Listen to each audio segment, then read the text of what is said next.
with the monarchical uh, individuals an opportunity to build a government that is for the needs and wants of the people that makes sense. In a monarchical government, and that's what we are, uh, the king or queen doesn't have the right to oppress his people.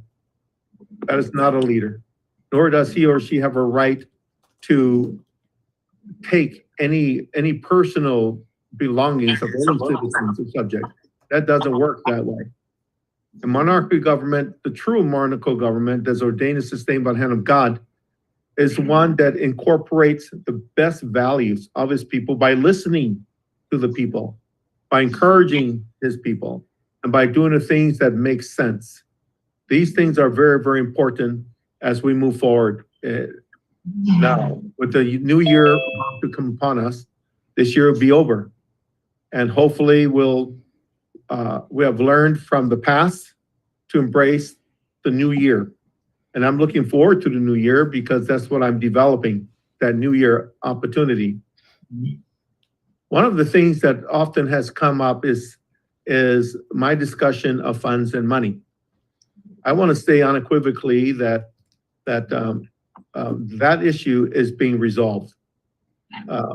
I have been offered lots of money from different sources of people. And I could have taken some of those monies, but those monies were black monies. Black money meaning monies that you can't account for, monies that would put our kingdom in jeopardy, people that wanted something for that money.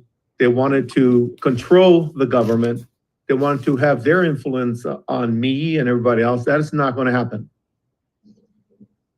That's not going to happen.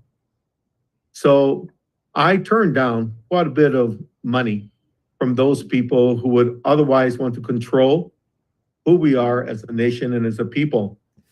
The Hawaiian Kingdom has been taken in 1893. We all know that. And now as we move forward, and as a hereditary king, my goal is service, and service is what I strive to do for our people. And that's what all of you are doing with me, to offer service, our best mana'o thoughts, and our best leadership, which is essential, the best leadership possible. And during this time of our meeting, I've seen all of you grow. I've seen all of you mature. And I'm very proud of the people I'm seeing here today. I really am. Governing is not easy. The first person we have to govern is ourselves, our thoughts, our emotions. That's the first step. So next, we need to get rid of our own prejudice, our own baggages, if you will, and come to the slate with all of us with new opportunities of thought to build a stronger foundation collectively. And the new year is coming upon us, and I will see all of you as we finish the financial aspects that I know is there, and I will not talk about it here until it's done.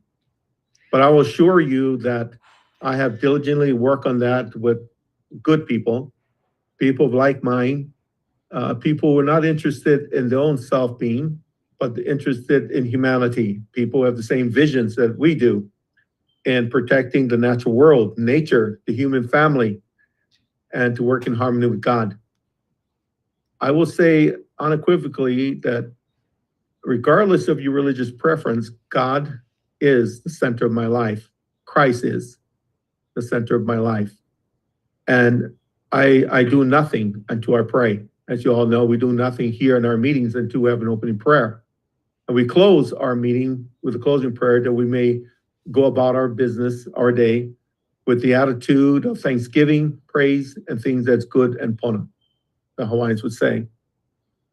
We'll also add that as we journey forward, the obstacles that have prevented the kingdom from being fully realized are all falling away, slowly but surely, but they're falling away. Why is it falling away? Because we've been steadfast and moving forward. Regardless of the punches, the kicks, the harsh words and anything else that people want to throw at us, we keep our head up and move forward. And those, the evil, the no good will melt away, and they have. And to those that that I'm talking to now, when you do talk to people about the coalition and what we're doing in building our coalition for peace and what have you, and when you do talk to the indigenous nations, and they say, well, the kingdom is there's no such thing as the kingdom of Hawaii, because that's the United States, that's the 50th state, and so forth and so on. And is he really the king? Is he really the monarch? Who is this person, and why should we listen, and so forth and so on? Well, first you smile, and then you say in a soft way, if you follow and go and Google the history of Hawaii, Hawaii was stolen in 1893. And if you go to the Kingdom website, you'll see the history of our king, his genealogy, who he is. He's the hereditary king, and he's moving forward the Kingdom of Hawaii. And we like you all to be part of this historical moment to right the substantial wrongs that they've endured all these many centuries.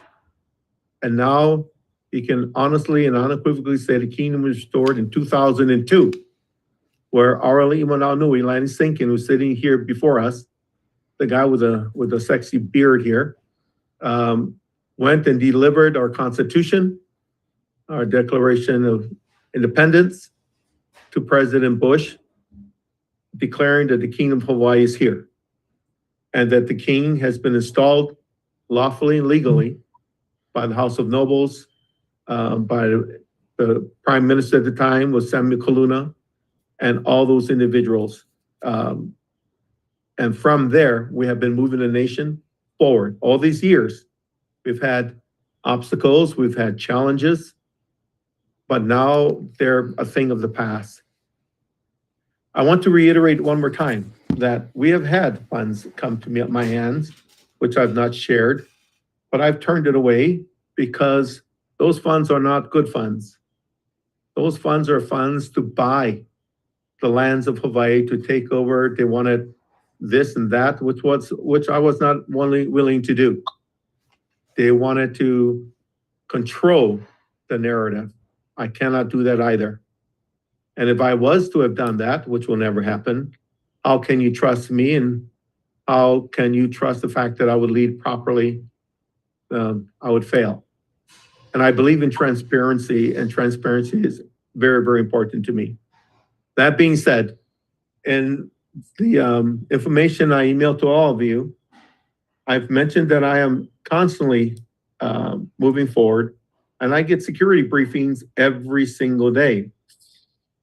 And now that it's on the news, you all can see that the situation, the conflict, and so forth is becoming more and more serious each and every day.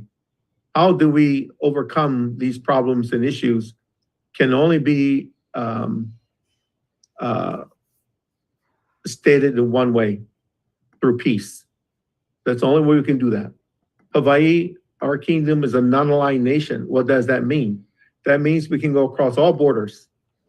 We can speak to all people. We can share our spirit of aloha. We can share who we are. We can help in other ways. And that is what's needed. I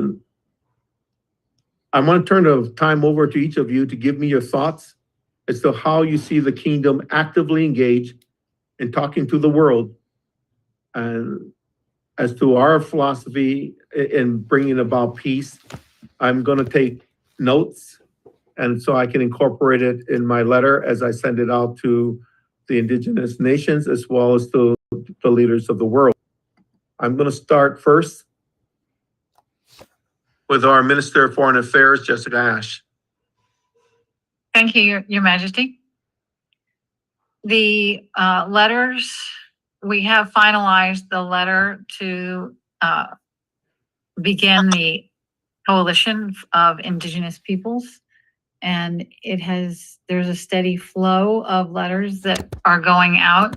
We have a total of 450 to send. And I've sent out probably 50 so far. And we have to start with our mission and our value system always in our mind. And that's why great thought went into my statement of purpose that I achieve peace through righteous action. So the only way that we're going to move towards peace, establishing relations, is to gently educate people. A lot of people are naive or ignorant of these facts. And so we just have to educate them.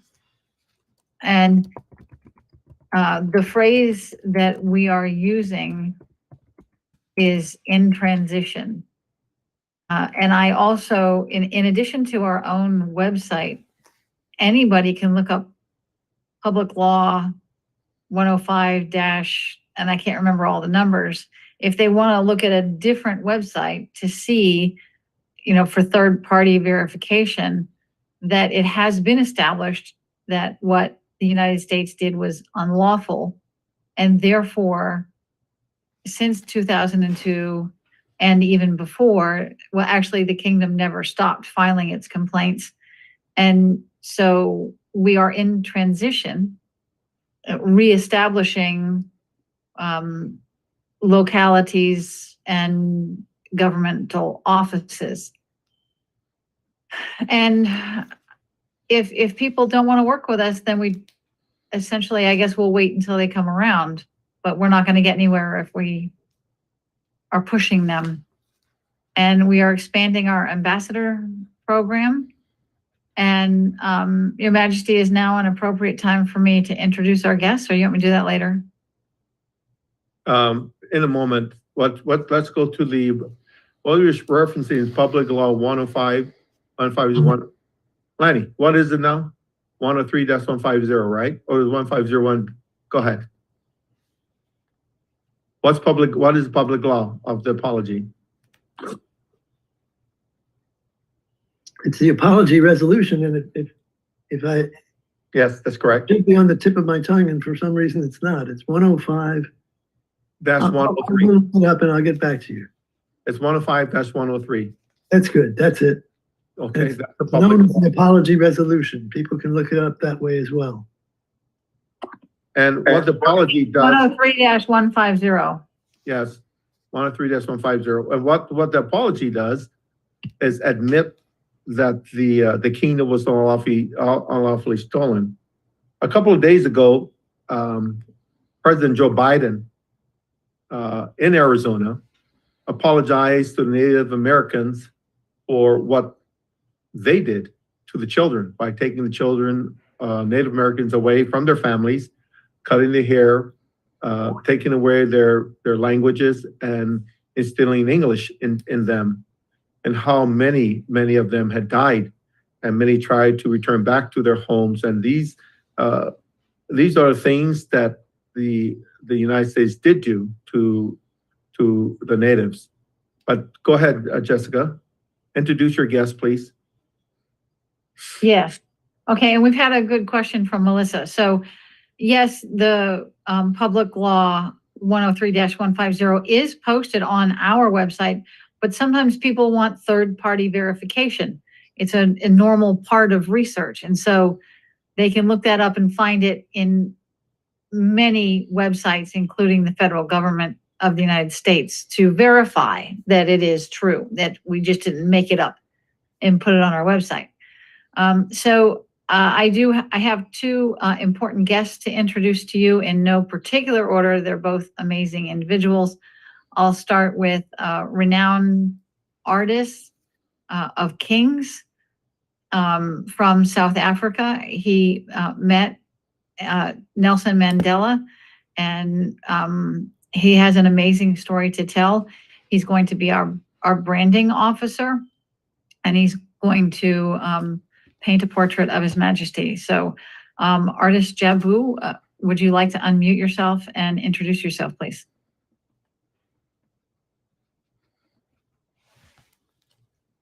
I believe I'm I'm muted. We can hear you, Jabu. Thank you. For You might- everyone's reference, he's attending the yeah, meeting with his yeah. assistant, Claudia. Yeah. Well, this is my assistant here. Oh, Claudia, yes. one of my best friends and business partner. Your Majesty, Hello, Jabu. we talked.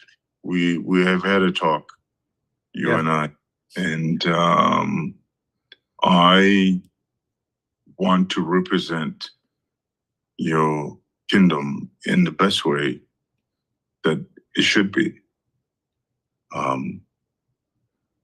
As you know, I'm from South Africa, and the indigenous people have not been represented in the best way that they can be represented. And so I'm here for you, for your kingdom, for representing what you stand for, and to help with what's going on in the world today with some of the actors that are doing whatever it is that they're doing. We want to create peace. That's what we stand for, and that's what you stand for, and that's what I support. I support you because you stand for peace, and that's what we want. We want peace on this continent. This is I'm one of those artists that the kind of work that I create is about. Thank you. It's about creating peace, and it's also about creating stability on our planet. And there are actors who are out there who don't see that, or don't believe that, or don't know what the creatures that live with us, the bees, the butterflies, all this is part of who we are, right?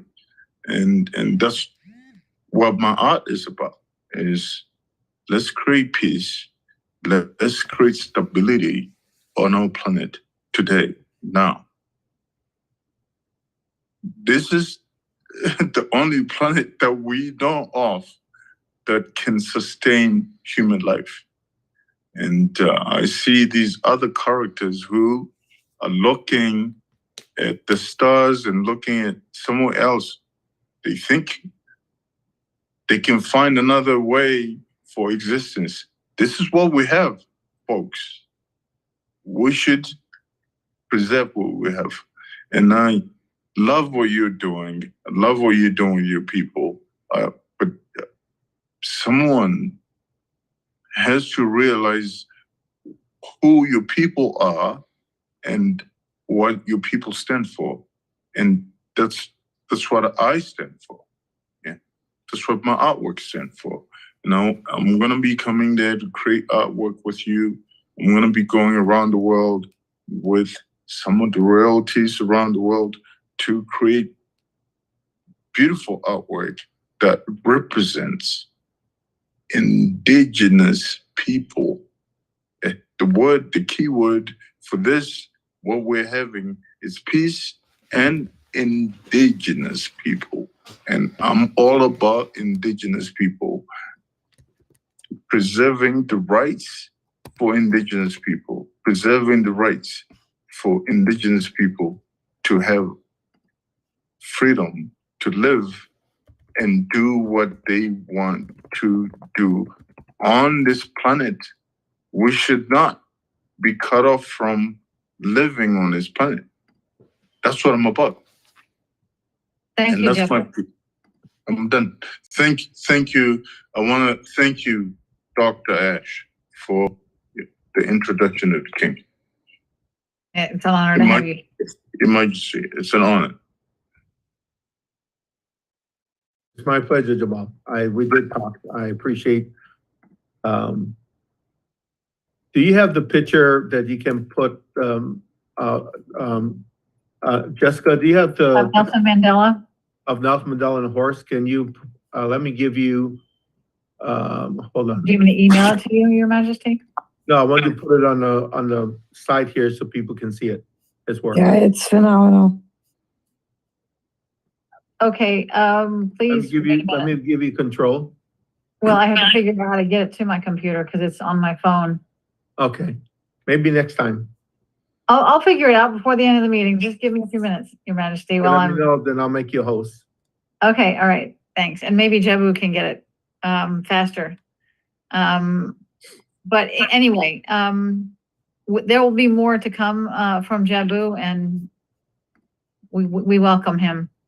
I also, he's also joined by his finance minister, Christopher Shelton. Yes, Christopher Shelton is with him, but on a separate call. Christopher, do you want to say hello to the group?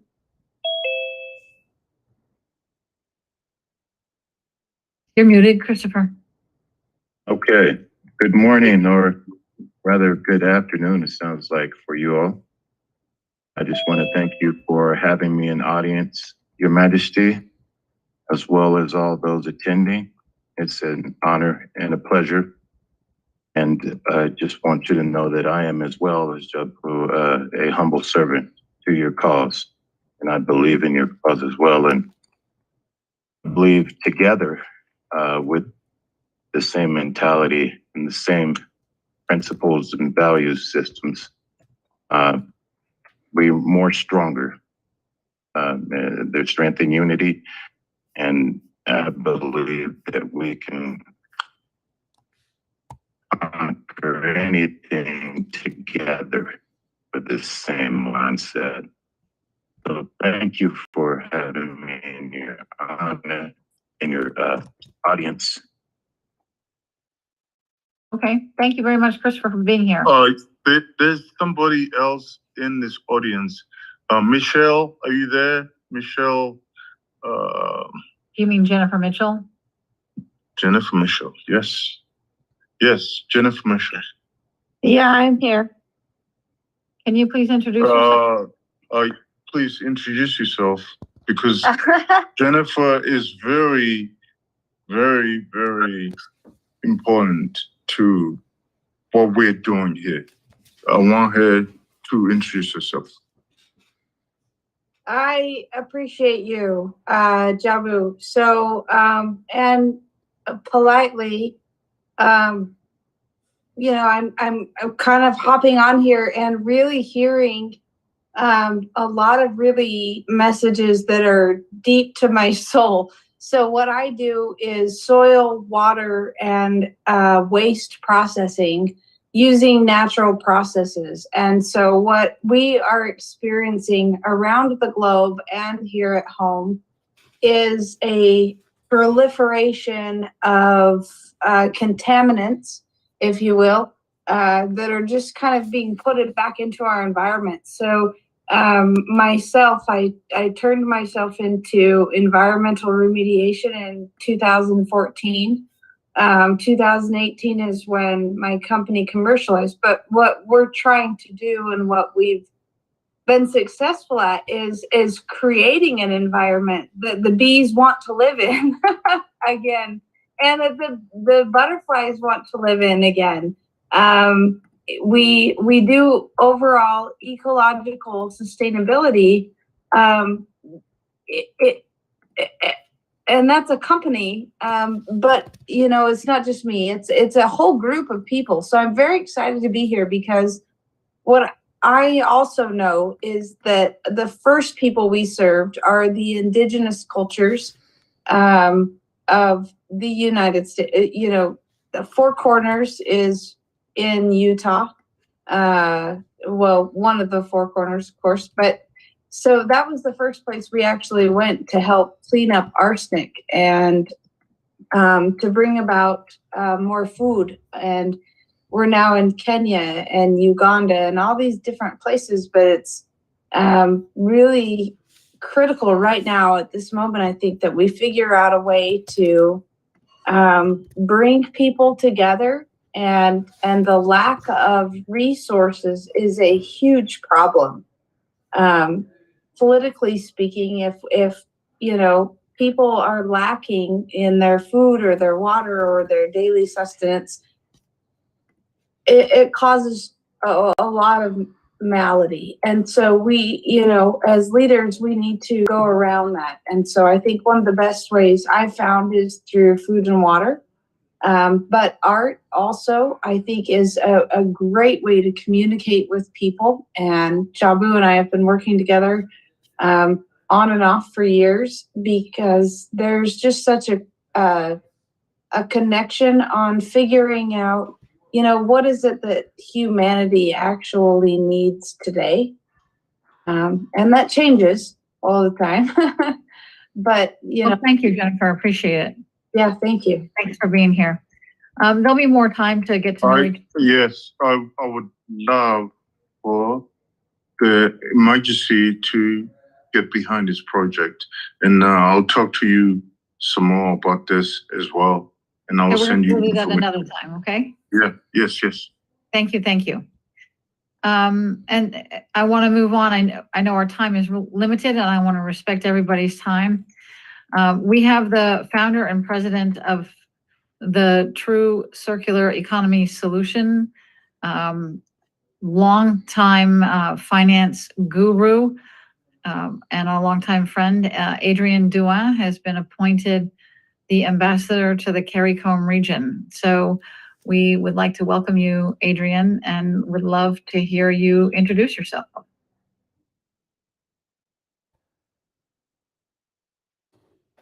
Can you unmute yourself, Adrian? Yeah, here we go. Here we go. Thank you, Jessica. It's my pleasure. And thank you, Your Majesty, for your kind and always gracious invite. Lovely topics with Jessica and our entire. Yes. As always, Your Majesty, I stand by our thoughts, equal and parallel thoughts on everything for sustainability. As you know, many of the things that I'm doing on a day-to-day basis are for the people of the world.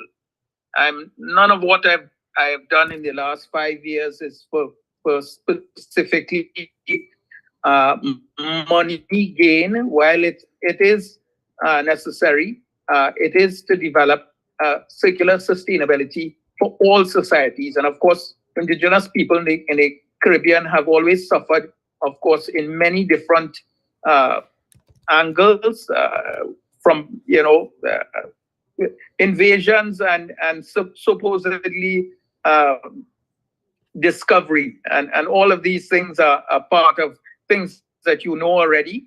And be assured that circular economies progress in the last, I would say even the last 7 to 8 months has been significant in moving several different things forward throughout not only our region, but in other parts of the world. And we will stand by you and the Kingdom of Hawaii to make the best society that is possible. So that will be just my few words. Thank you, Adrian. It's always nice. I've known Adrian now for about 3 years or so. We've been in other discussion that Jessica hosted, and that's how I met Jessica, actually. And we've become very close friends, and we can tell each other everything. There's nothing we can tell each other everything and anything. So Adrian is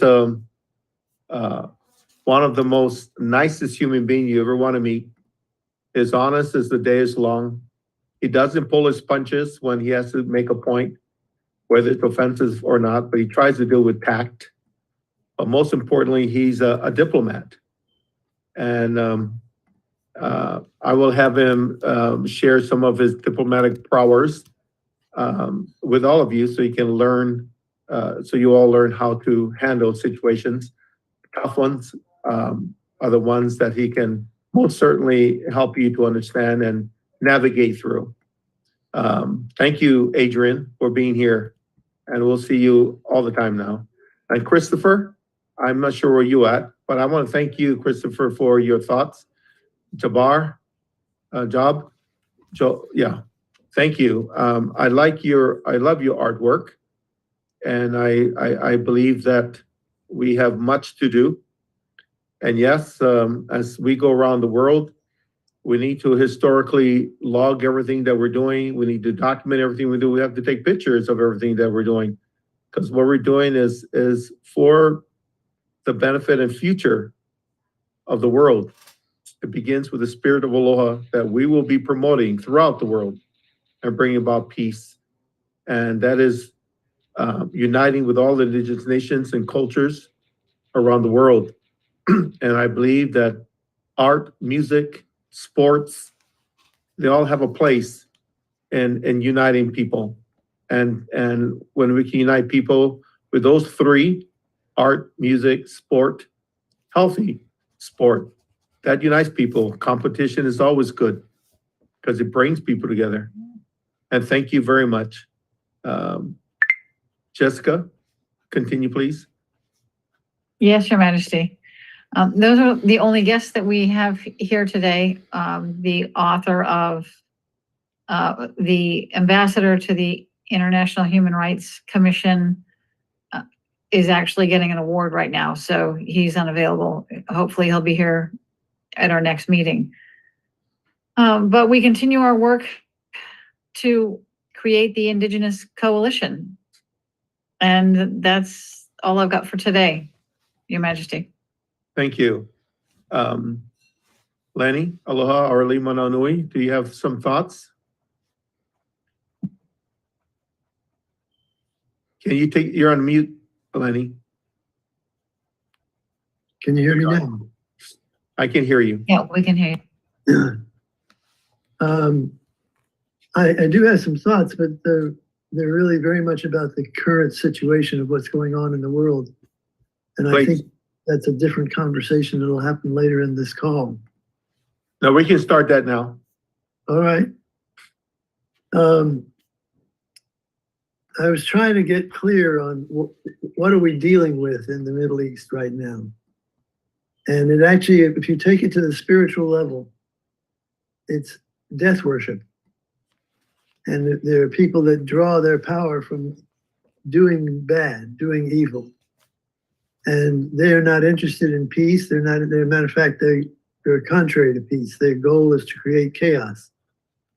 And the balance to evil is not to confront it and challenge it. It's to do good. So, I mean, I'm eternally hopeful that the resources will arrive, that the kingdom can implement the wonderful plans that it has. We have wonderful plans available to us over the years that we've developed as to what we would do if we had the resources to help meet the needs of the people and bring people together and work towards peace. That's still the goal, however difficult it may be and however frustrating it may be, but it's still the pathway that's open to us if we are ever able to marshal the resources. And I think the resources are available, sir. The resources are going to be returned just as it is supposed to be. The Who's speaking? resources. My name is Jennifer, and I Jennifer, return resources. Can you put your camera on so I can see you? Yes, I can. Thank you. I'd like you to stop for a moment and not interrupt right now, please. Yes, sir. Thank you. Go ahead, Lenny, I'm sorry. That's quite all right. Obviously, I'm glad to hear her message. Yes, we will get to her once you finish your thought. Right. Well, that's in a nutshell what my thoughts are. And when we have the resources, we know what we want to do, and what we want to do are things that contribute towards peace. And we have to create a voice, a united voice against this terrible evil that is being inflicted on the human population and the natural world. if we're going to survive. It's amazing to me how close we are to doing things that would be irreparable for the human species. And the idea that the presidential election right now in the United States is a razor thin margin of difference between good and evil. So anyway, those are my thoughts early today, and I'm sure I'll have more later. Thanks Thank for you. Hello, Jennifer. Thank you for standing up for a moment. I look forward to hearing what you have to say. But before we go there, Lenny Sinkins, just to say, is my ali'i manaʻonui, which means that he is second to me. He is my voice when I'm not around. He is the person that puts me in check and balance. He's the person that can scold me. He's the person that, and trust me, he has scolded me a few times, and I'll be very honest. He has. Some things I've not done, he said, I don't think that's good. But he has that power and authority because that's who he is. He's Maile Manaʻonui. He is kind of like the chief of staff, if you will, but higher. He's sort of like the chancellor of that, and the royal family loves him dearly. And he has been with me from the beginning, since 2002. And I have just the utmost respect for ali'i manaʻonui, which means he's my spiritual guide and my voice when I'm not around.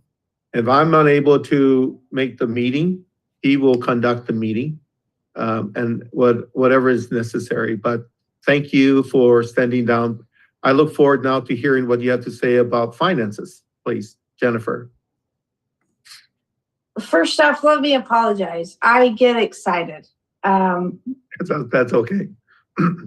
I'm very excited to say that even though most of us are deeply concerned about where the planet is, that myself and a small network of people are diligently working and very capable of returning resources very quickly, using natural processes. Mother Nature didn't give us any problems that we can't come up against. And what we have found is that through bacteria, fungus, or nanobubbles, oxygen, the basics of humanity, that we can turn a lot of these problems right around. And so we do have means to funding. It's different everywhere we go. We're working around the globe, and everywhere is different. Hawaii definitely has some parameters that we're working with.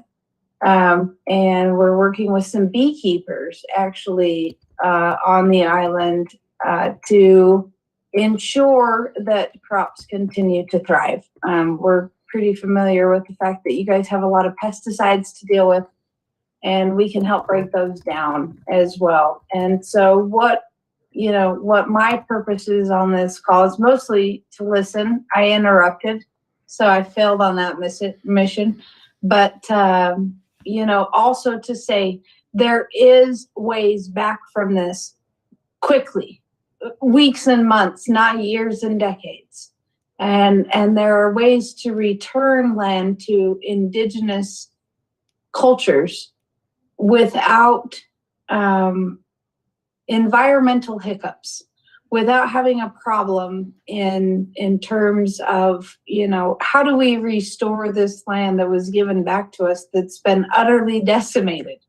And so that's where we come in, and that, Your Majesty, is what I'm here for, is to help tell you that there are a lot of wonderful ways that we've learned from indigenous cultures to help return the lands quickly to use.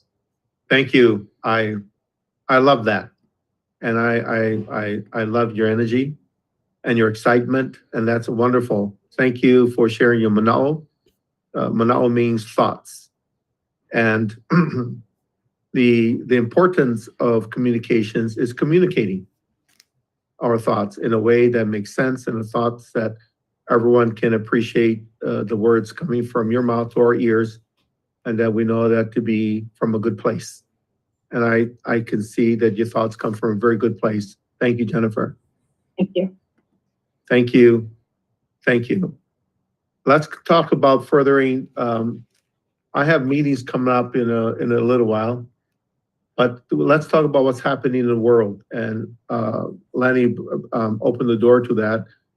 Concerns about what's going on with North Korea, going into Russia, the Chinese with Taiwan. The Chinese have threatened the Philippines and Japan, inadvertently threatening the Kingdom of Hawaii and all the South Pacific Rim. And to many that I speak with, the situation in the Middle East has not gone down. It seems to be getting more and more intense. I strike you 3 or 4 weeks later or days, and then you strike me, and it'll go back and forth with that type of thing. But the damage of that type of warfare is incredible, because you have a lot of innocent people who are dying, who don't have the resources to just leave a war-torn, battled area. And it's not just there. It's with Ukraine. If North Korea goes in with Russia into Ukraine, and all of this is tantamount to more crises in the world that could possibly usher in a larger scale war. I don't like using the word World War III because it only gives it energy. As we are a nation of peace. Someone asked me, what do I mean by that? That's a very good question. As you all know, I may not know, but I fear no one. I don't fear anybody. I don't fear death. And I understand the art of war. I understand the art of battle. I have been trained in that field for many years, but it is because I understand battle that I like to walk away from it, because you cannot answer violence with violence or terror with terror. It doesn't work. There's an old saying that says, show me a man of violence that came to a good end and I'll take him as my teacher. Well, that means a person knows himself or herself. If you know yourself, then you can certainly strive to be better and do better. So I want to hear your thoughts as to what you think the kingdom should be involved and how we can bring about world peace. I'm asked on a daily basis. People have a great sense of respect for me and believe that when I speak, I make sense, because I do make sense, because I come from a very good place into how to advocate for peace and to turn away from violence. We know that there's a lot of bad actors out there that are not wanting to turn away because, one, they're making a lot of money from selling their arms, their bombs, their guns, their weapons of mass destruction. They're selling them all out and making a tremendous amount of money. And there are those taking land, natural resources. There's that. And there's many other things that war does. But war also brings a great deal of pain and a great deal of suffering. Well, one side is making money from selling weapons. The other side, everyone seems to be not wanting, these group of actors I'm speaking to are not wanting to bring about peace as it should be. So now I'm going to round the table and ask each of one of you to give me your thoughts as to what you think the kingdom should do. Melissa, your thoughts, please. You're on mute. Thank you. Sorry. There we go. Can you hear me now? Yes. I still think that our best bet is our coalition with other indigenous peoples, because they think the same way that this group of people does. They think the same way that you do, and they most of all believe that violence is not the answer. And I also believe that you are right, that there are many people who may, on the surface, be asking for peace, but what they're really asking for is how many more ways can we think of to continue this conflict so we can continue to make more money. And the fact that we are able to see their motives means they're either extremely obvious or we are just more aware than they think we are.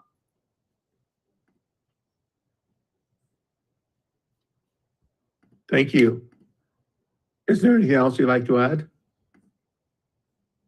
I would personally like to take this opportunity to thank everyone for their opinions. They all seem to mash with each other without even trying or debate or discussion, which I think is rather incredible. Thank you. Professor Olufami, your thoughts, please. Hello, Your Majesty. Aloha. Regarding the efforts of the coalition, as Melissa said, I strongly believe that the indigenous people have great influence in the sense that they are close to the grassroots. And if you look at the impact of the grassroots people, being close to the grassroots, being close to nature in terms of cultural influence. So it's a great initiative, what the kingdom is doing. And to continue with that, I also, in more specific terms, in terms of the Peace Center and the peace philosophy of the Hawaii Kingdom. So I believe also education is another weapon in terms of changing mindset. And if you look at the very conflict in the Middle East, we can see the complexity of religion and political factor there. Religion is a very powerful factor that has led to this war. And we're also seeing that over the course of human history, religion has been a very sensitive factor. So in terms of religion and spirituality, these are other areas with the indigenous people of the world to put out there religious diplomatic intervention. Thank you. Thank you. That's good. So you're saying that the indigenous people have great influence because they're close to nature, culture, tradition. Yes, sir. And based primarily on philosophy of living in, this is what I'm understanding, philosophy of living in harmony with the natural world and so forth. Yes, sir. So that being said, how do we relate that or share that with the people that we're trying to bring to the table to talk about peace? Yes, Your Majesty. That's why I spoke in terms of the Peace Center project, sir. The Peace Center project is a very powerful initiative in terms of teaching the conflict resolution based on the philosophy of the Hawaii Kingdom, number one. Also, I'll also talk about the leadership philosophy of the Hawaii Kingdom, which I personally believe is very transpersonal in its perspective.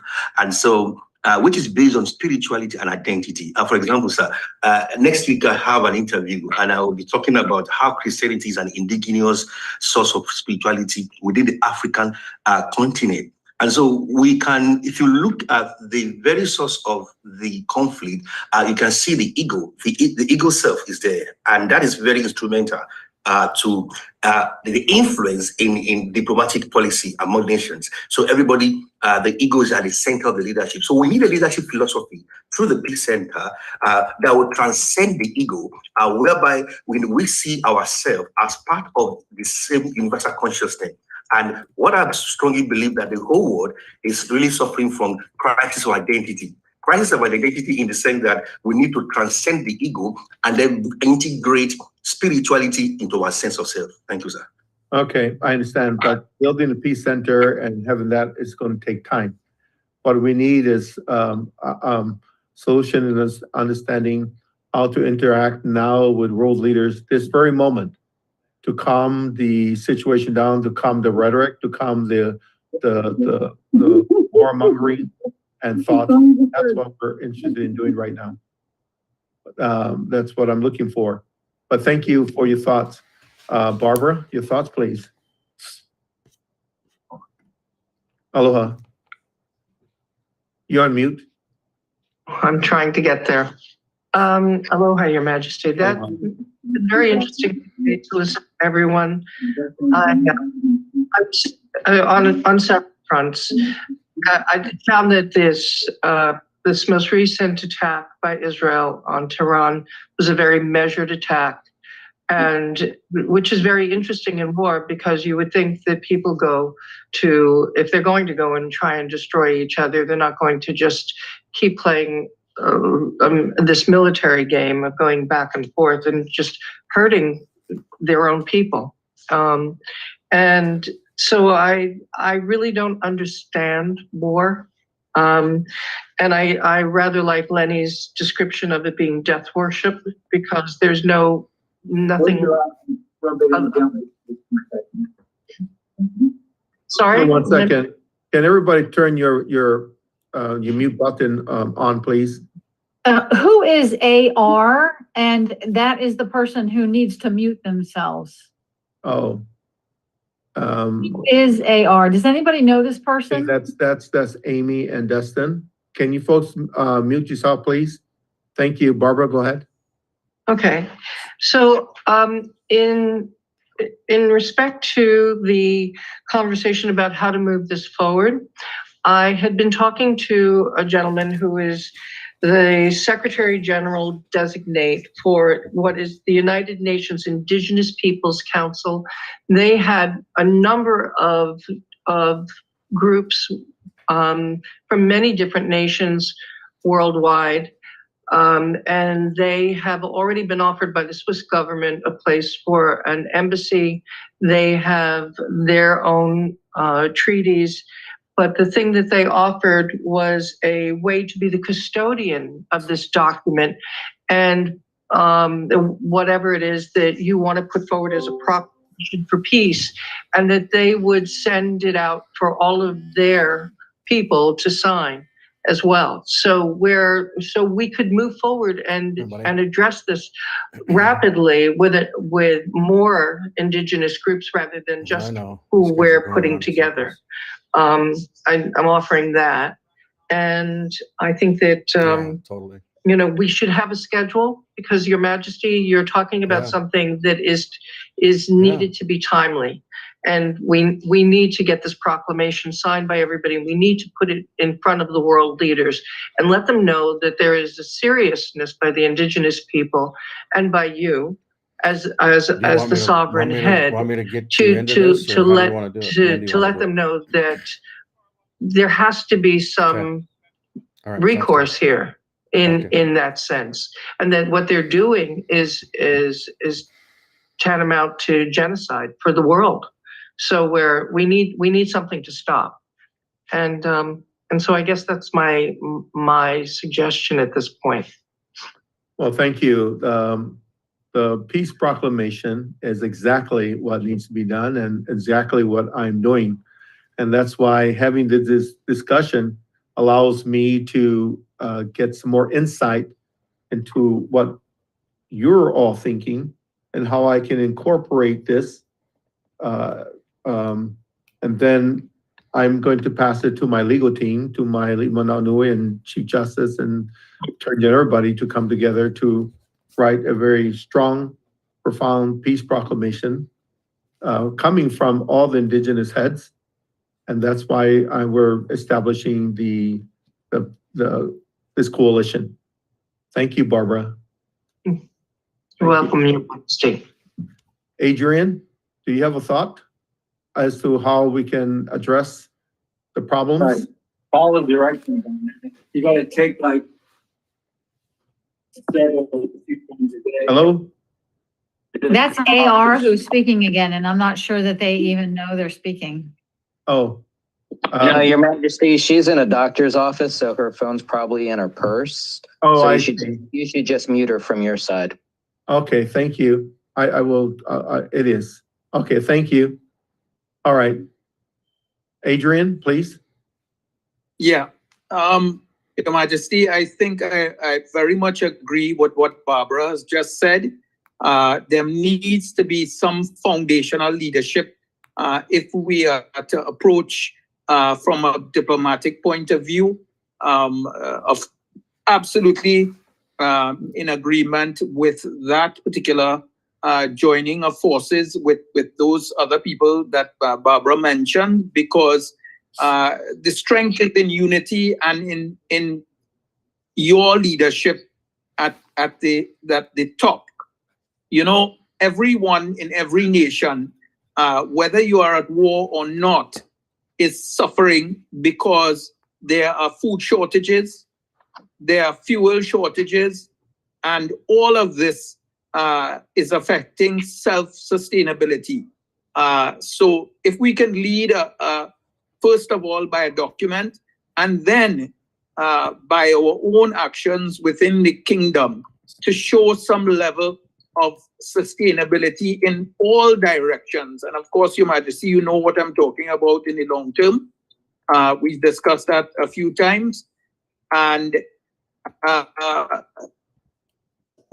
it is truly important from the diplomatic side that we really take it at the United Nations. And if there's already an opportunity through these particular people, I would agree with Barbara's first position there. Let's get in there timely, be at the head of that organization to be the ones to do that declaration, so that the Kingdom of Hawaii is not only recognized, but it is the driving force for the sustainability of peace. Peace is not only coming because of the weapons that are not fired. Peace is also coming when people who are hungry do not have food to eat. Peace is coming for those people who have no shelter after the bombs have been thrown. And this is not only for the countries at war. You have countries that are suffering from this, from their own political situations within a so-called democratic position. And that is why the UN and people like Mia Mottley in the Caribbean have been screaming about, really serious leadership. The Israeli government has done their part to assassinate the Israelis' position.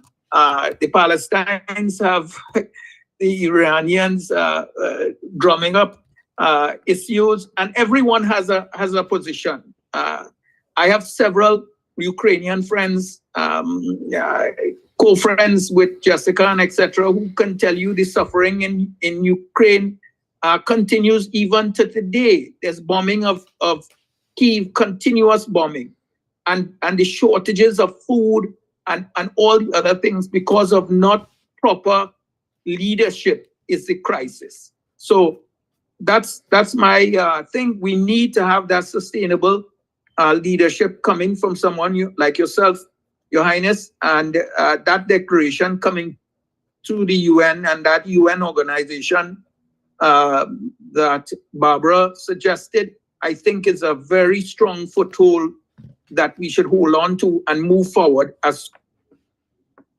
Thank you, Adrian. Your thoughts are good. You said something that I want to comment on. You used the word assassination. That is a very big word, because bombs and bullets don't have any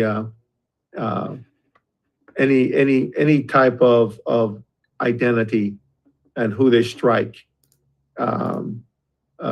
Death in any form is what it is, and the Israelis, the IDF force, and Tehran and everything else, as I mentioned earlier, one bombs the other comes back and goes back and forth, back. That needs to end somehow. So our discussion today is coming with some ideas that we can solidify, come together as we write the proclamation for peace. And the proclamation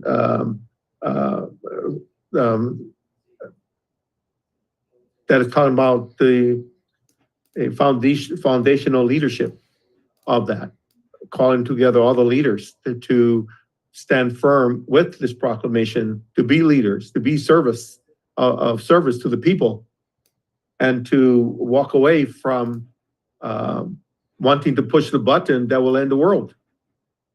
Because nuclear missiles is not the answer.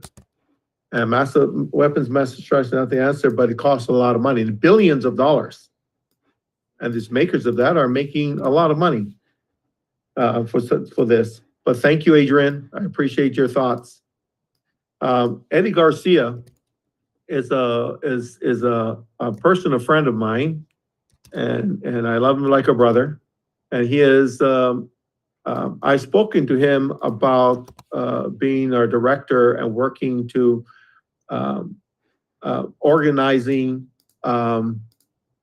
flights and stuff for everybody, hotel stays, et cetera, when folks come, taking care of all the logistics to concierge level because that's his expertise. He's also understands how to put together large buffets, et cetera, for for things that we need as we bring not only all of you together, but world leaders, et cetera. So this is Eddie Garcia. And do you have any idea, any thoughts, Eddie, on the subject matter that we're talking about and how we can influence a positive to the negative conflict and crises we're being faced with today? Well, hello, Your Majesty, and hello, everybody, and thank you for welcoming me today. I want to, first time being on here, listening to all the passion that everybody has said.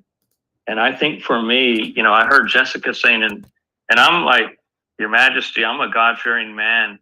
And even this morning praying about, like what God would, because this world needs peace. We need to see the peace of God come into this world.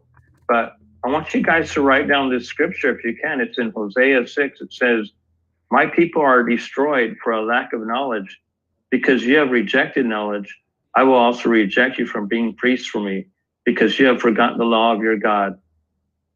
But here's the point, that if we don't educate people that they're human beings, they have the right to freedoms, they have the right to peace, they have the right to live as this bountiful world that we live in.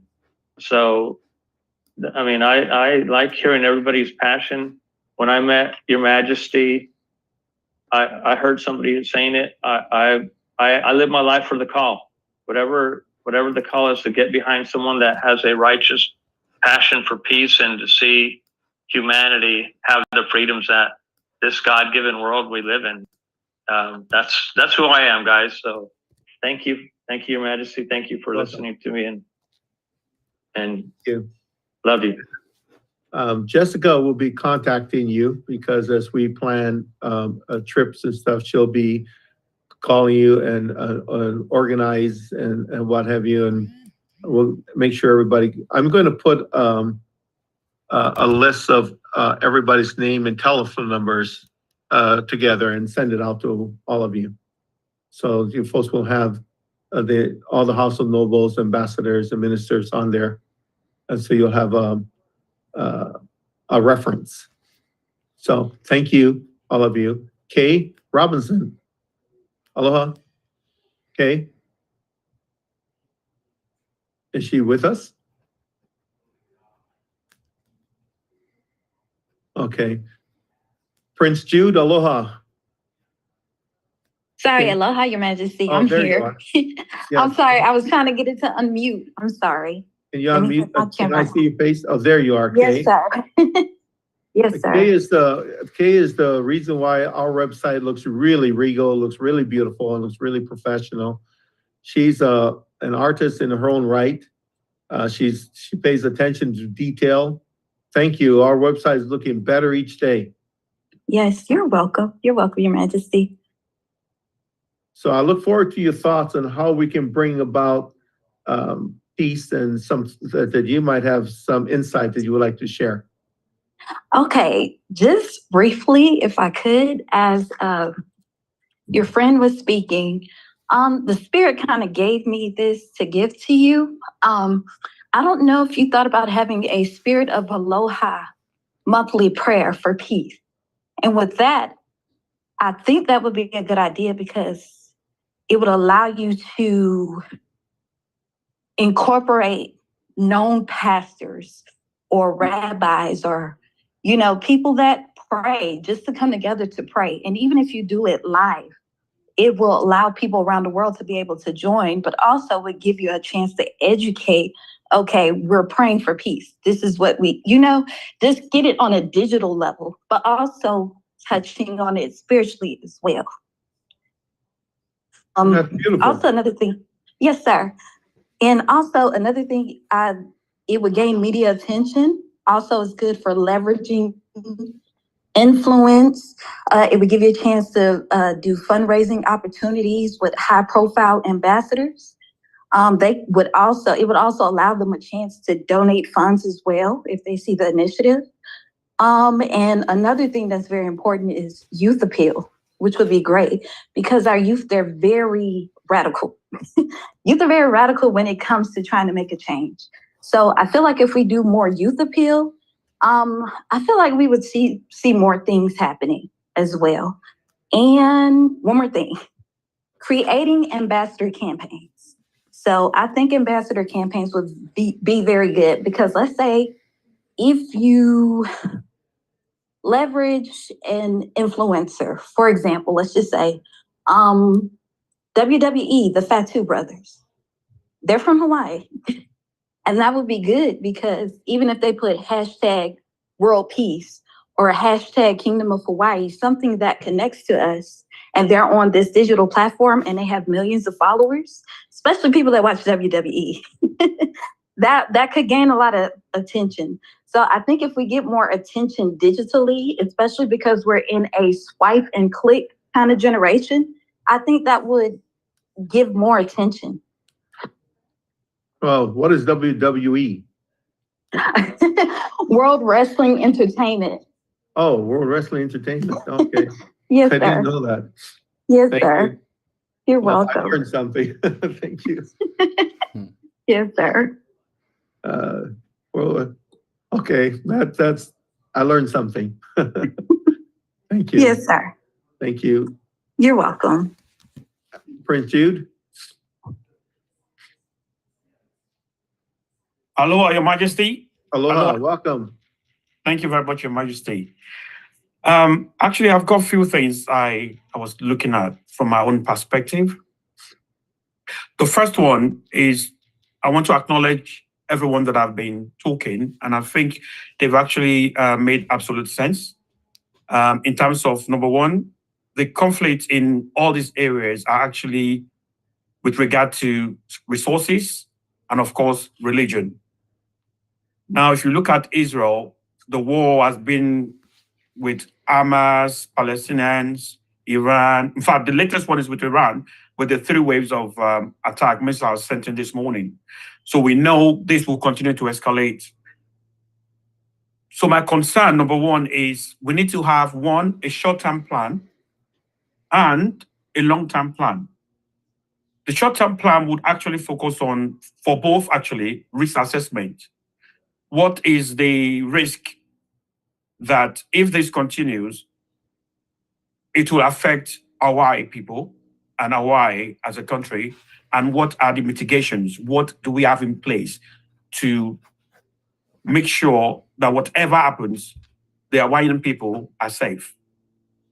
We need to think about that because the way it's going, North Korea now supporting Russia, China supporting Russia. We've got the NATO's, American, Europe now supporting Ukraine and the rest of them. I pray it doesn't lead to, like Your Majesty said, World War, whatever it is they want to call it. But it doesn't look like it's going to stop because it's more like retaliation and retaliation. So it's good to have a plan in addition to the peace process that we are all talking about, which I will also support. We need to have a declaration for peace. And at the same time, I think Kay made a very good point when she mentioned something like a monthly prayer. because you would be surprised to know that the Iranians, or Iranian, if you want to call them, the Hamas, they all pray before they do the attacks. The Israeli soldiers also pray before they attack them back. So we've got prayers for them to win. We also need prayer to restore peace. So that would be like something to stop whatever prayer they are praying, because we don't want this war to continue. We all want peace, and we're asking for peace. And having said that, I think the coalition with the indigenous people is also a very good approach.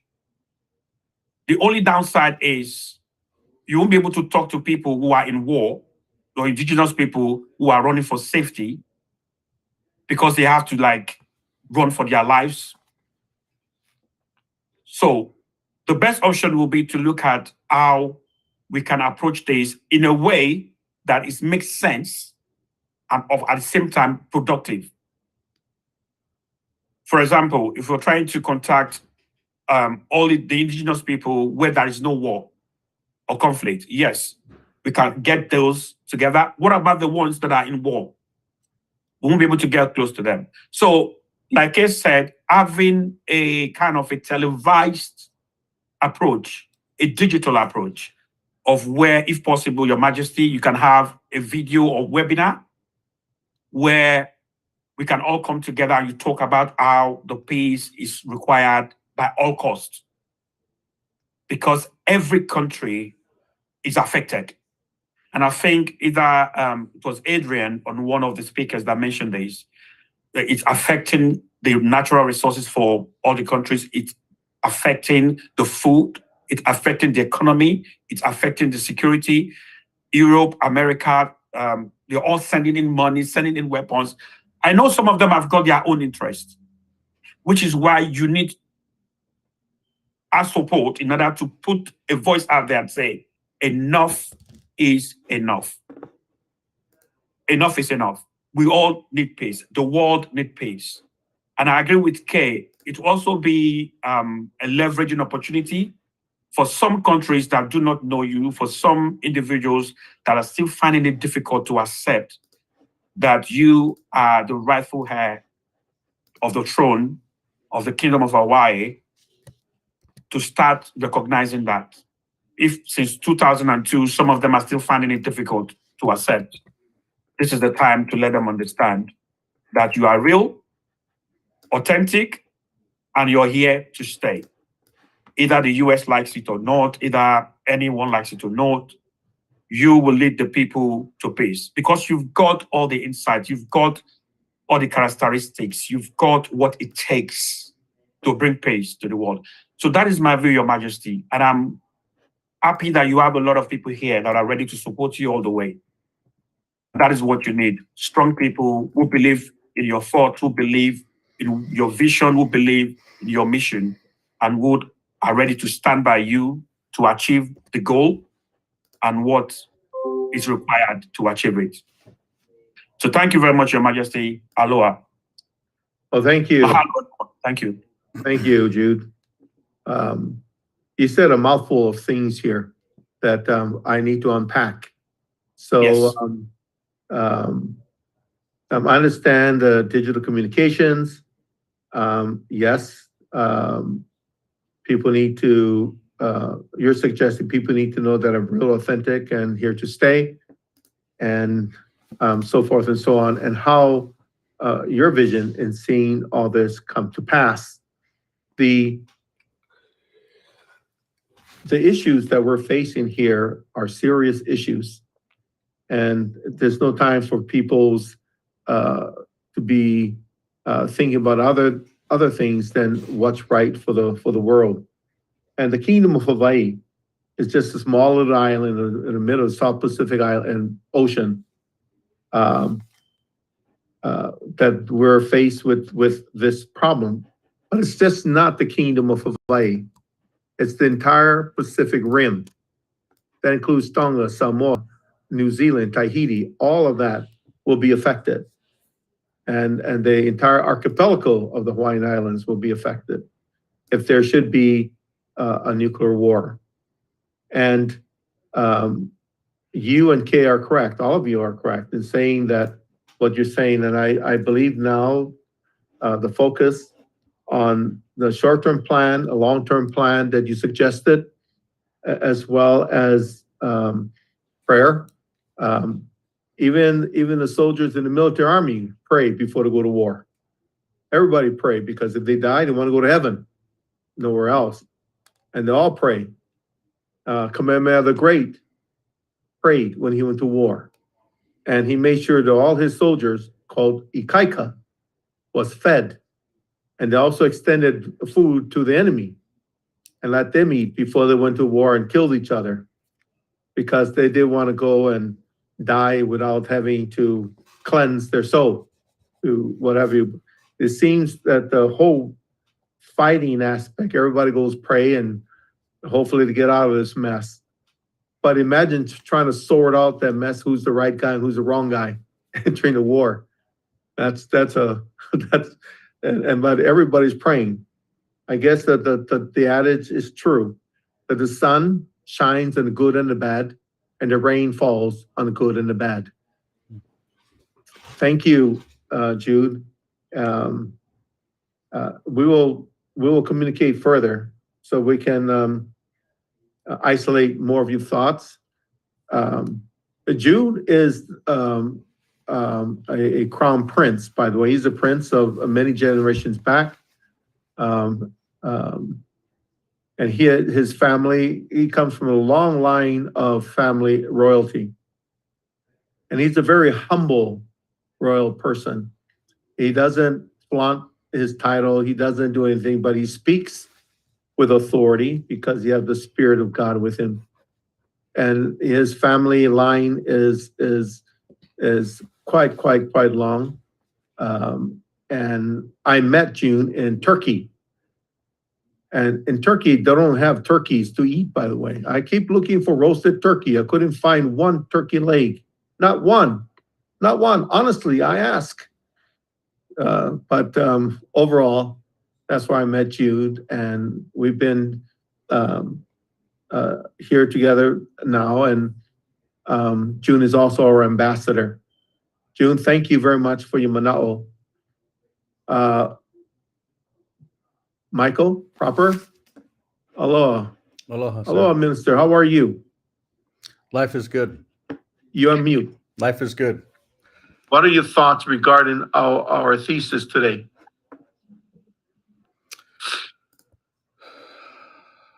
I'm going to share a screen as I usually do.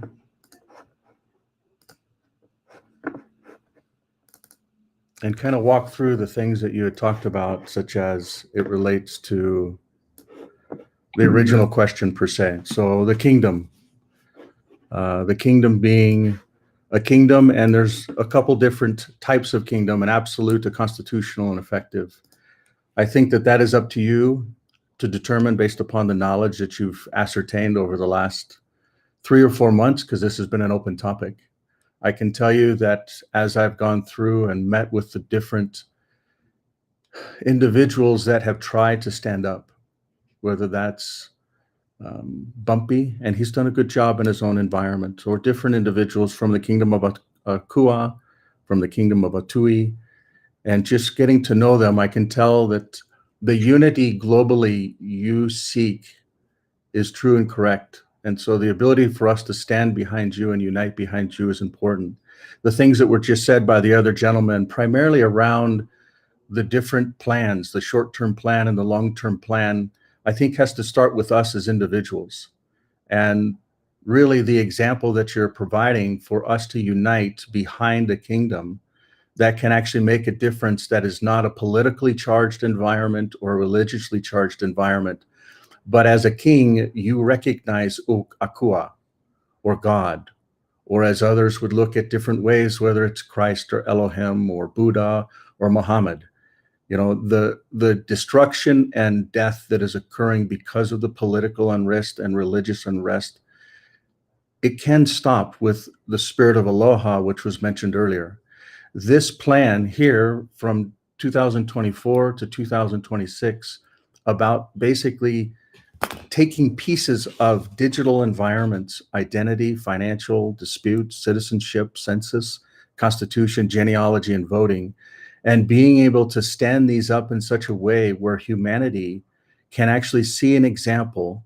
Because even this last week, even what we saw with BRICS, you know, they're doing elements of it, but there's still no unity. So I think that the importance is many to be able to garner behind you as a leader and reach out to get our own house and our own kingdom in order. For instance, as I've met with a lot of these folks over the last 2 years, 24 different countries within the Pacific environment, I see amazing people that really care and want peace. And ultimately, their bloodlines have similar lines and capabilities because of who they are. Polynesian, Micronesian, Melanesians, wonderful people in the Pacific. But the ability to unite and bring them together, especially as the Kingdom of Hawaii. So the importance of what you bring around bringing together unity, like we talked about around a mark and a style, the ability to be able to build systems for identity and health and voting and financial and exchanges of all commodities, equities, and currencies worldwide to resolve disputes in an electronic format similar to how we're coming together, and to be able to be an example for other countries to then be able to come together. These countries in and of the Pacific are already on board with this. The key is what you're talking about are parts of the world that are already in chaos. So if we as individuals become reliant on ourselves, so self-reliant as individuals, as families, and then we come together really as the Hawaiian Islands. But what I'm seeing and missing is Kanaka Maori and the people of the islands that actually are really, when on the islands, the physical island, and I'll bring each one of them up here, you know, Oahu, Maui, and the rest of, you know, like there's literally well over 20 and 120 when we look at all of them. When we look at being able to unite the kingdom and bringing the kingdom together in such a way where the rest of the world can see the unity under Akua and in the spirit of aloha. When you go to Hawaii, you see, just like on this call, you see so many different nationalities and so many different brothers and sisters that come together and care and love one another. I mean, it's just amazing. And so when we do that, we've also got to look at what's really happening, and all is not well within the kingdom environment. The state of Hawaii is still there, and the kingdom of Hawaii, it is recognized, but it needs to be recognized in such a way that provides unity for all. You know, I met with a senator within the environment and talked to him about saying, you know, the state is taking away revenues. And right now, if 1% of those revenues were to be given to the farmers and to enable farmers and jobs, we can go back to what happened 100 years ago, where the kingdom was actually able to feed itself and all of its visitors, versus today importing 85+% of all their food and spending over $3 billion a year just on food alone. If, like what you talked about in the last meeting, where the supply chain were to break down, we saw that last month. You know, it's going to manifest itself in another 90 days in January. So if we were really to be able to get our house in order as of uniting the Kanaka Maori and the people behind what you're talking about, because most of the folks on this call, in all reality, we're visitors, and we can be Hanai'd in, and the rest of the world can be Hanai'd in. But the ability for peace to be recognized, I believe, is through that adoption, through that Hanai'ing process, and the ability for all of us to be able to be as one family. That's what I believe, you know, this environment and uniting what's been chaos since what, well, it started in the 1830s and then really in the 1893. So being able to bring the environment together as a kingdom, as standing on the history of what it was, what these marks meant, understanding who we are, who all are, and then providing the opportunity for unity to be realized. And, you know, literally, when we talk about brands and marks and colors and images, uniting all of that as it hasn't been united before, because I believe that the Hawaiians have a style and a design that is eternal. And if we understand how to incorporate that globally, I believe that it can stand for something. It's not just Kauai, Maui, Hawaii, and Oahu, but it's the earth, the wind, and the fire, and the water. And we're seeing all of these things being used against us, whether they're intelligently organized or divinely organized. But these elements of fire and water and wind and earth coming together, whether it's quaking or whether it's war or rumors of war, or even, you know, what I believe are the two big money makers around what we've seen with viruses or health issues or war.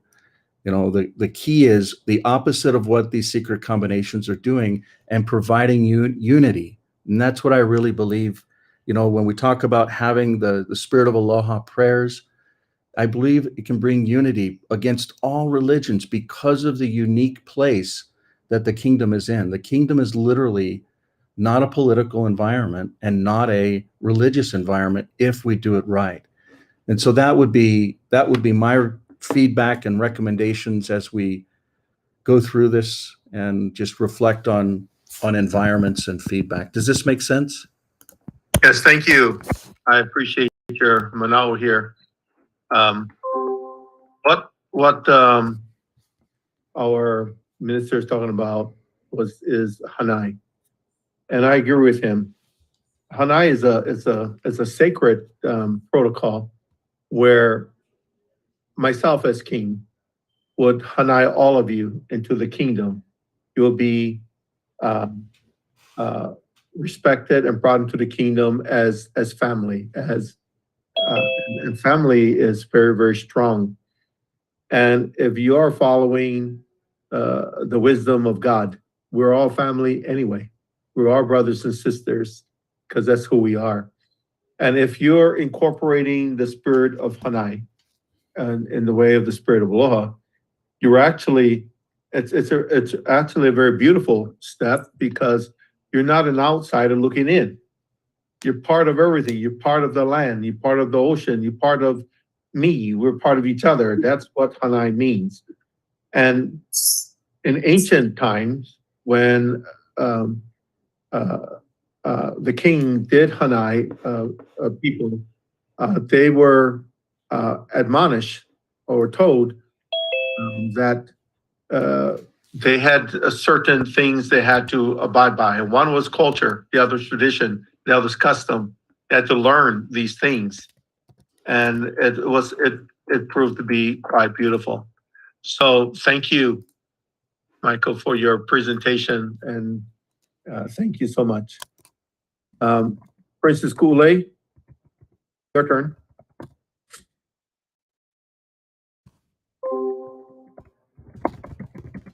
You're on mute. Hold on. Hi everyone. Aloha.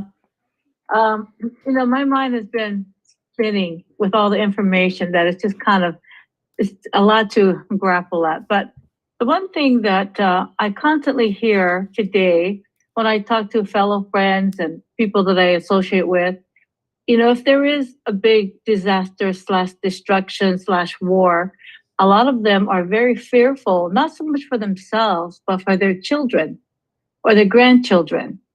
And me, myself, being a tutu, which I am a grandmother, and I'm going to have my 7th one coming in February, I fear for them. So I think it would be great to have an opportunity to take that fear away if we can, because if you're protecting the children and the youth, the families will draw to you, because that's what they care about the most. They care about their families. And the thought that came to my head was, behold your little ones, because those little ones are what we need for the future. That's the ones that we can help strengthen and help them to not be hateful, help them to not be destructive, help them not to be, the way, or greedy or that kind of thing. So I think part of what we can do, what we can do is we got to really think about the simpleness of families. I heard a lot of us talk about God, how much we love him. We want to pray. We want to serve him. And he does care about his little ones. He does. And those little ones probably they will be fearful in a time of distress or war. So what can we do to wrap our arms around the families who are trying to wrap their own arms around their own children? So if we can have a longer arms to extend ourselves to take care of them and help them somehow. I'm not sure how we can do that, but I would like to find ways how we can take care of the upcoming generations, because if this world is obliterated, if you will, they're the ones that's going to be here picking up the pieces. So my thing is that behold your little ones. We care about them. We want to help you. And by doing so, that is our way of giving back, so they can see that we're not, Hawaiian people are really, as Michael Proper said, we're very compassionate people. We love our island, we love our people, and most of all, we love our families. And this is what this is all about. That's what I think we're talking about today, is where is our energies going to, and what we'd like to. I'm not a warmongering girl at all. I don't like war. I don't like seeing people sad, but I do want to extend my arms to those who are going to be destitute, or those who are going to be caught in a situation where they themselves did not ask for. So I kind of think that's like I said, there's a lot of thoughts running to my head, and that's the one that came to the forefront. Well, she certainly is my sister, because I've written this down. There's have to be a foundation for this proclamation. And I wrote it down a few days ago. The proclamation is that adults are stupid. Many of them are stupid. They're out there doing stupid things because they got stupid ideas that they got when they're growing up, and that adults don't know how to trust each other. The trust is gone. So you have to fight hard to win that trust from adults that don't even want your trust because you don't care for their trust. It goes on and on and on.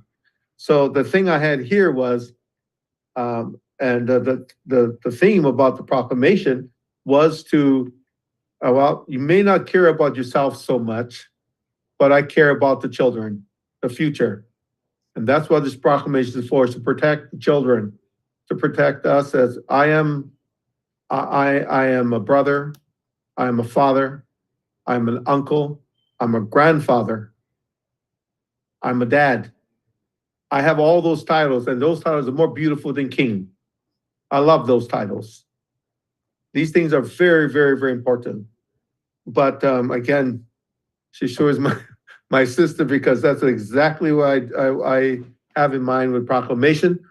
That our legal team will be doing is to have our proclamation where it talks about the children, the future of the planet, and we, as stupid adults, need to be smart adults, and to do that end is to protect our legacy, is our children, because that's where things are, is the children, and Kay mentioned that as well. Now my sister, now me, and so good. Thank you, sis. You must be my sister. Okay, Michael Johnson, your thoughts, please. There we go. Could you hear me now? Yes, aloha. Oh, good. Aloha, Your Highness. And thank you very much for bringing us all together again. It's great. My thoughts, I'm going to hold a little bit in reserve today because I have a number of meetings and discussions taking place tomorrow relative to the current circumstance in the world, which I'll share with you, Your Highness.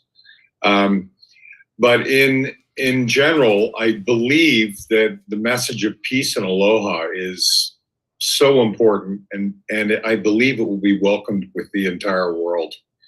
And the fact that we have initiated the way we've initiated I think is going to serve us as individuals and as a kingdom for until the end of time.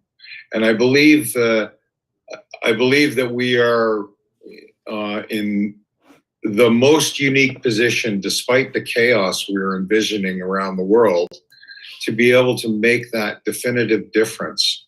And those differences come from us as individuals, and they are as contagious as anything that's ever been existed in the world. And I can see it happening in all of the discussions that myself and John Hurlman are having in our pursuits. And I wanted to just touch on that. John's not available to be with us today because he's at a funeral. But we've made significant inroads in, I would call it the First Nations and First Nations indigenous peoples around the world in our financial initiative. But we've not based our financial strategy on solely the capital related. However, I need to and am pleased to confirm that the initial proceeds that we were looking for have been received in our account at the central bank. And we are in the process of working through some specific gubernatorial protocols. We're very excited about what that means for the kingdom. And we're very excited about what it means for the indigenous peoples around the world.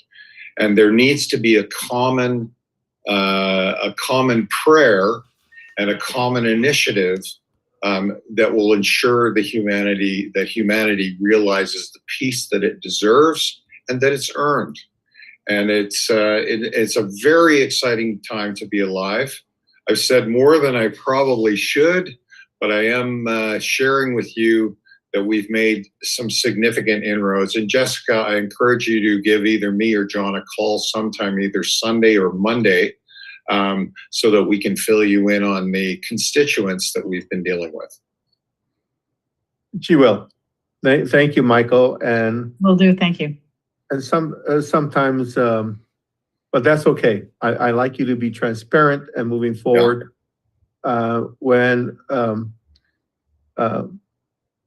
As far as the discussion of money, I've decided to talk about it when I have it.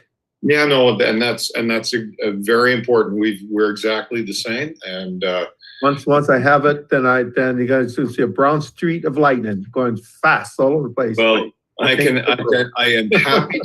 happy to confirm that the first amounts that were required for us to initiate the process that you're very familiar with, Your Highness, were received within the central bank to our credit.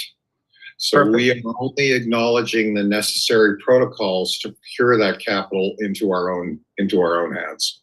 But the fact that it's been moved is very, very significant. Thank you. Awesome. You. Thank you.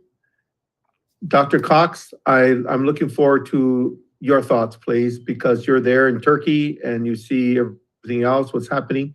And nope, I don't want to go to you yet. You're going to be last. Stay right there. Dustin, let me go to you. Your thoughts, please. In Turkey, we're facing difficult days. We have been facing it for a number of weeks now. The region is quite volatile, and Turkey is stuck in the middle of it, obviously considering all the petrol lines that connect Asia to Europe pass through there. So everyone wants their little claws on it. Obviously, United States wishes it to remain as a part of NATO, because otherwise Russia will have complete access through to the Mediterranean, which otherwise they cannot have through the Baltic for more than 10 months of the year. Please continue. Iran wishes to have their claws on it because Israel wishes to have their claws on it because they are having a picky fight with Iran. So whatever the way they look at it, and I'm straight on the face. We grew up with it since 1970s. This is not the first conflict in the region. Middle East is always volatile. So, which is why we try and teach our younger generation the path to peace, which is why we choose scouting to educate and youth empowerment through our youth program to try and get them to become more aware of their political, economic, social, and cultural rights, human rights, peace, and also how to cope with conflict and to maintain a neutral side. So the path through educating younger generation is one way of keeping peace and ensuring for generations to come the world can become a better place. Night before last, I was one of the keynote speakers alongside Ms. Jessica Ash to the United Nations Day. And over there, we said, as you are aware, we're living in troubled times, devastating violence and war, widening inequalities, and climate change outpacing our capacity. We can only overcome these challenges together, and today's youth, as tomorrow's leaders, play a crucial role. We're striving for solutions grounded in the basic understanding that we're all equal members of the human family, and we all deserve dignity, respect, and justice. Together, we must build inclusive communities, inclusive of indigenous people, where everyone is welcome and have a voice, no matter their background, color of their skin, or their gender identity. The task that awaits us is to enable participation and engage everyone of the collective realization of our human rights. As the world's leading educational scouting organization, our responsibility lies supporting these goals. Through young people's activities, we learn the importance of values grounded in human rights, equality, respect for diversity, non-discrimination, and solidarity. We provide, as today's leaders to younger generation, important space to develop critical thinking and leadership skills that are essential of advancing human rights. We pledge to uphold the core values of human rights, peace, and justice, and we wish for a more equal and a sustainable world. So this is our pledge as youth empowerment leaders through scouting to install peace through younger generations so that they appreciate our history, where we've come from, and to be able to face conflict in a manner where we're actually searching for a solution rather than picking a fight with other nations. Thank you, Your Majesty, for letting me speak. Thank you for being on the call. I really enjoy hearing you. But yourself and Jessica and I will be calling you shortly as well, so we can address the other issues. Thank you for being here. Ms. Jessica was also a keynote speaker. Yes. So thank you. Thank you. Dustin, you're next, please. Yes. Thank you, Your Majesty. Nice to see you. I think it's really a complex. Yes, I think it's a really complex situation. So I think that the way that you have to do is just break it down. So when you break it down, you got to ask the question, why? So why is there a war? Most wars are fought over land, power, resources, money. There's always a reason.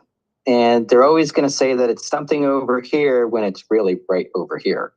So in what we're talking about here, what we've seen with Palestine and Gaza and all these different areas, if you go back and you look at the resources that are in each one of those areas, you start to see where the value add comes into play.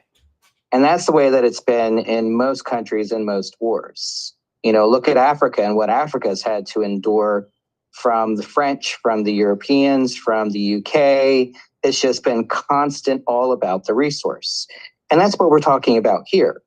You know, Palestine is extraordinarily wealth in rare earth elements. When you're looking at the Gaza Strip, that is one of the highest wealth of oil and natural gas in that entire region. So there's always going to be that wealth.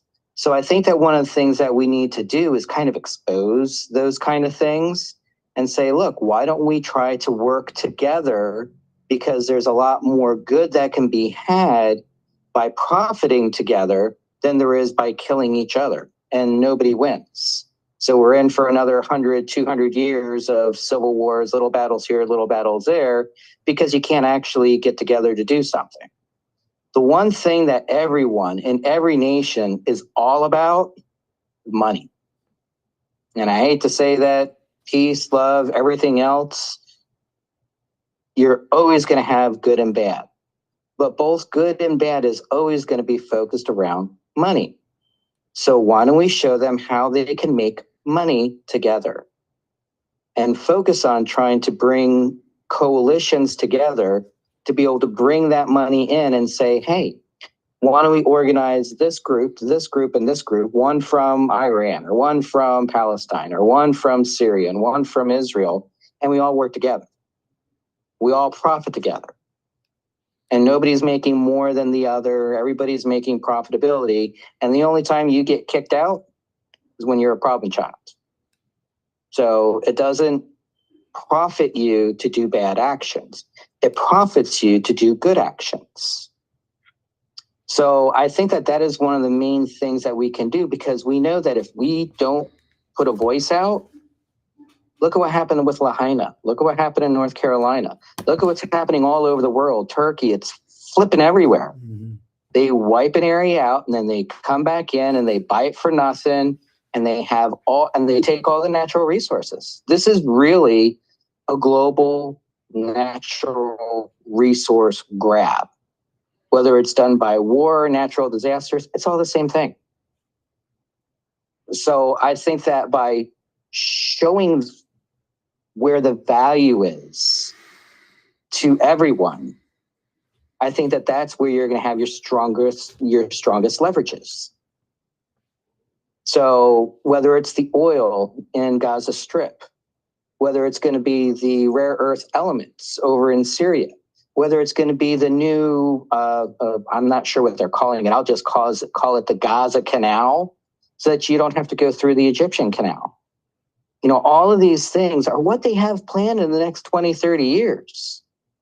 We just don't know about it. We have access to information that lets us know that these things exist, but they have to do certain things and take certain actions to get rid of certain people before they're going to be able to start those different projects. Why don't we just kind of push it up front a little bit, and then we have a talking point. We're bringing out the real causes. The people that are actually causing the problem aren't going to be able to profit the same way because we're foreempting it. Now, the only problem is that at that point, then we're creating more targets for ourselves. And I think that several of us on this phone already have a little bit of a target. But that's the reality of the situation. If we want to create the change, we got to look at the situation. What are we really in, and what really matters? And what's really going to matter, and what we found over and over and over, is land, resource, power, money. And religion. And religion. I don't want to take that out of there, but we're not going to get a consensus between Israelis and Muslims. The religion part is just where it is. True. But I think that if we look at what we can change and what we can focus on and what benefits everybody. And here's another thing. No one's creating a future vision for the region. So that whole region is completely decimated. They don't even have water. So what do they really have to lose? Might as well just go fight. You know, if my brother just got killed in a bombing, I ain't got no water or money or food or a house, I'm gonna go fight. We have to give them a vision of what they can do differently. A vision of the future. Thank you, Dustin. The vision of the future is very well put, and it's saving the little children and what have you. Mark, are you still there? Yes, I'm here. Mark, what are your thoughts? Give us your thoughts about what's going on in the world and how the kingdom can spread the spirit of aloha.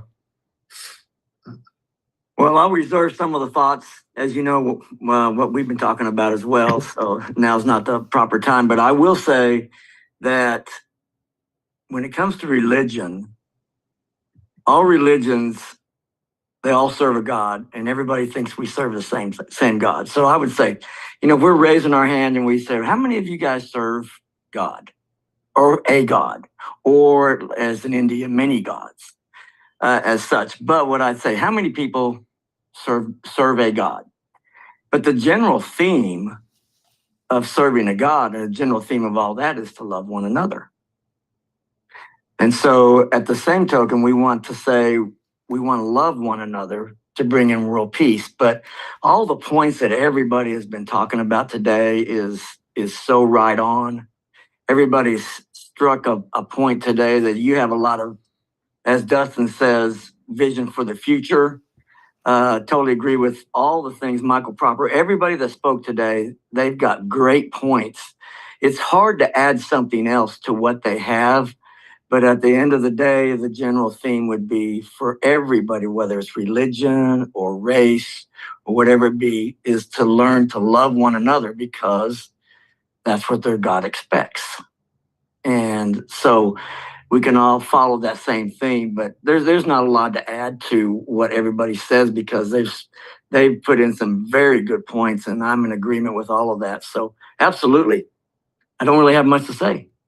Thank you. Thank you. Son, your turn. I have a son somewhere in there. Kili, where are you?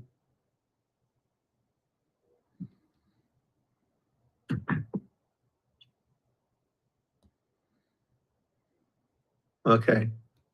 Lenny, I'm glad you're back. I would like to summarize our meeting today. What are your thoughts? What is your summation on this? Oh, wait a minute. Just Kili, give me your thoughts, son. Before Yeah, Lenny takes over. sorry about that. Technical difficulties. I just like what Mark said. I all of the points that were covered. I mean, I don't know what you can really add to that, but I really the amount of ideas and thoughts behind it. I mean, was really interesting to hear, and I agree with all of them. I mean, from the prayer, aspect to technological aspects of things we can do, online, the stuff that Michael talked about, and I think really, I mean, all I have to say is that, there obviously is a lot of unrest going on with the elections and all this other stuff that's coming up. And I think, more people, want peace and, stability than not. And so with that, I would say leading by example, being calm, coming together and, focusing on the future is, I think that's really important at this point. Thank you, son. I knew I had a son somewhere. I knew he would show up. Thank you, son. Lenny, could you summarize the whole thing, please?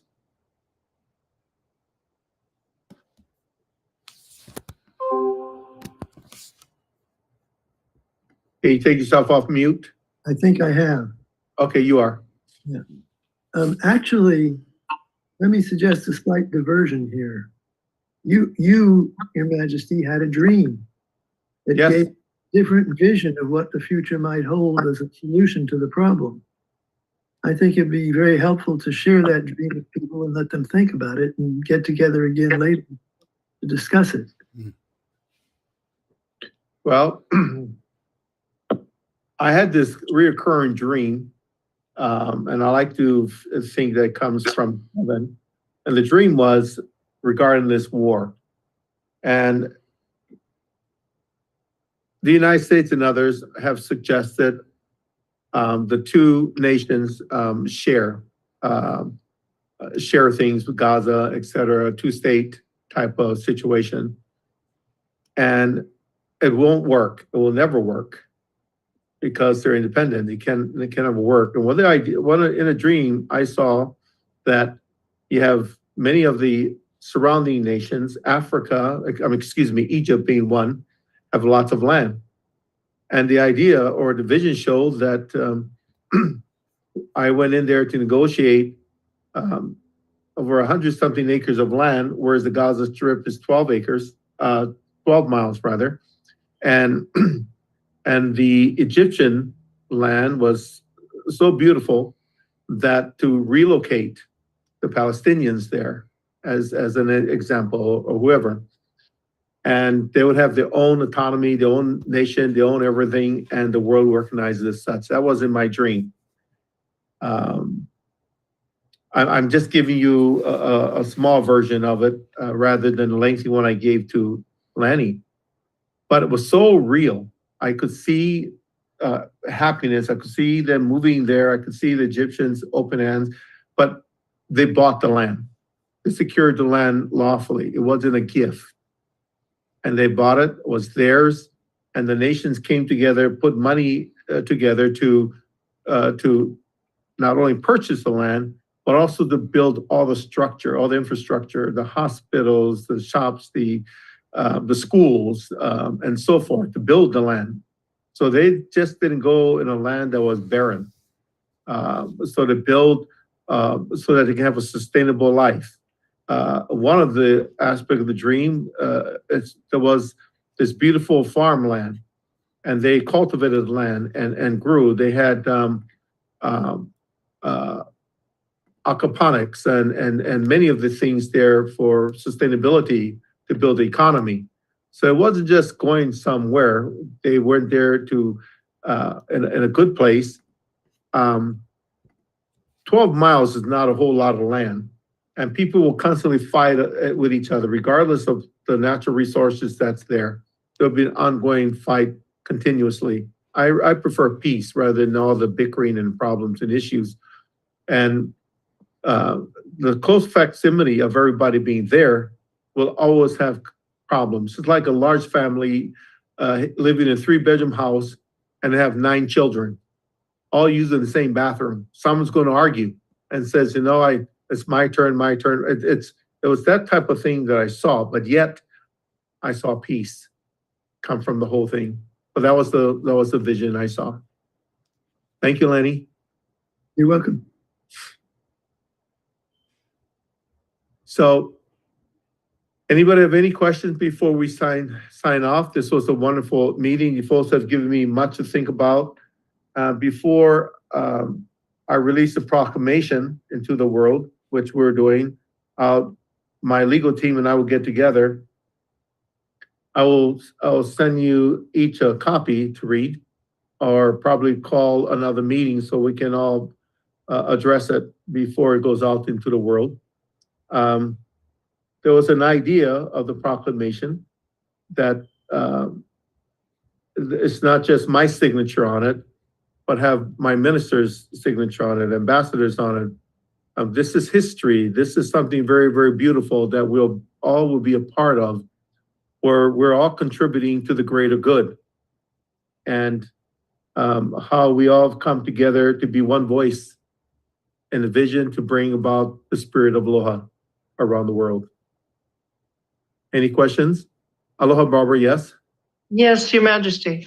My question is, if you can give me a time that I can make that introduction for you, so that you can meet this gentleman and see if this is a direction you want to go in with IPC.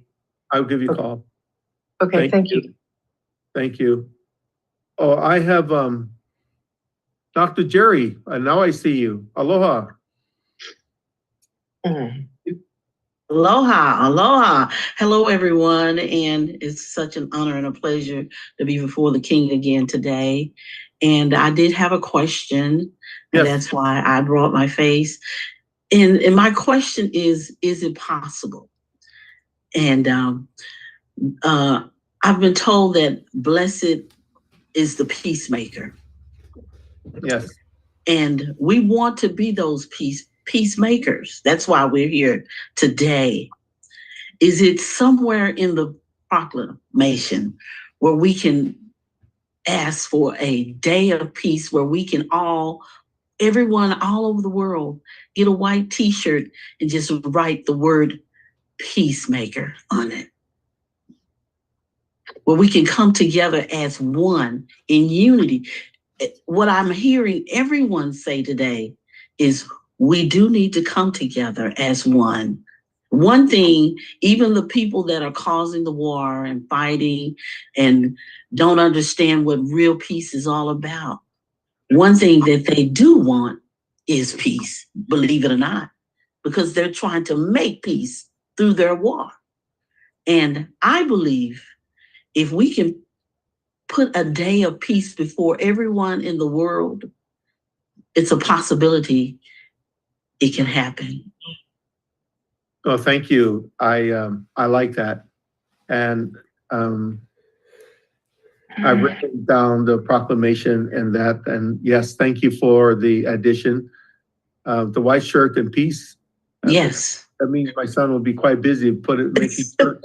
Yes. And even if they could do it where you could have a website where people can buy a white t-shirt with peace on it, or however you want to do it. Or if nothing else, you go in your closet, get a white shirt and write peace on the front and the back on that day of peace. Thank you. That's a good idea. Let me talk to everybody. Thank you so much. And nice to see your smiling face. It's my honor. Thank you. Christopher, I want to thank you for your input earlier. I want to acknowledge that, and I look forward to learning more about what you do and who you are as a person.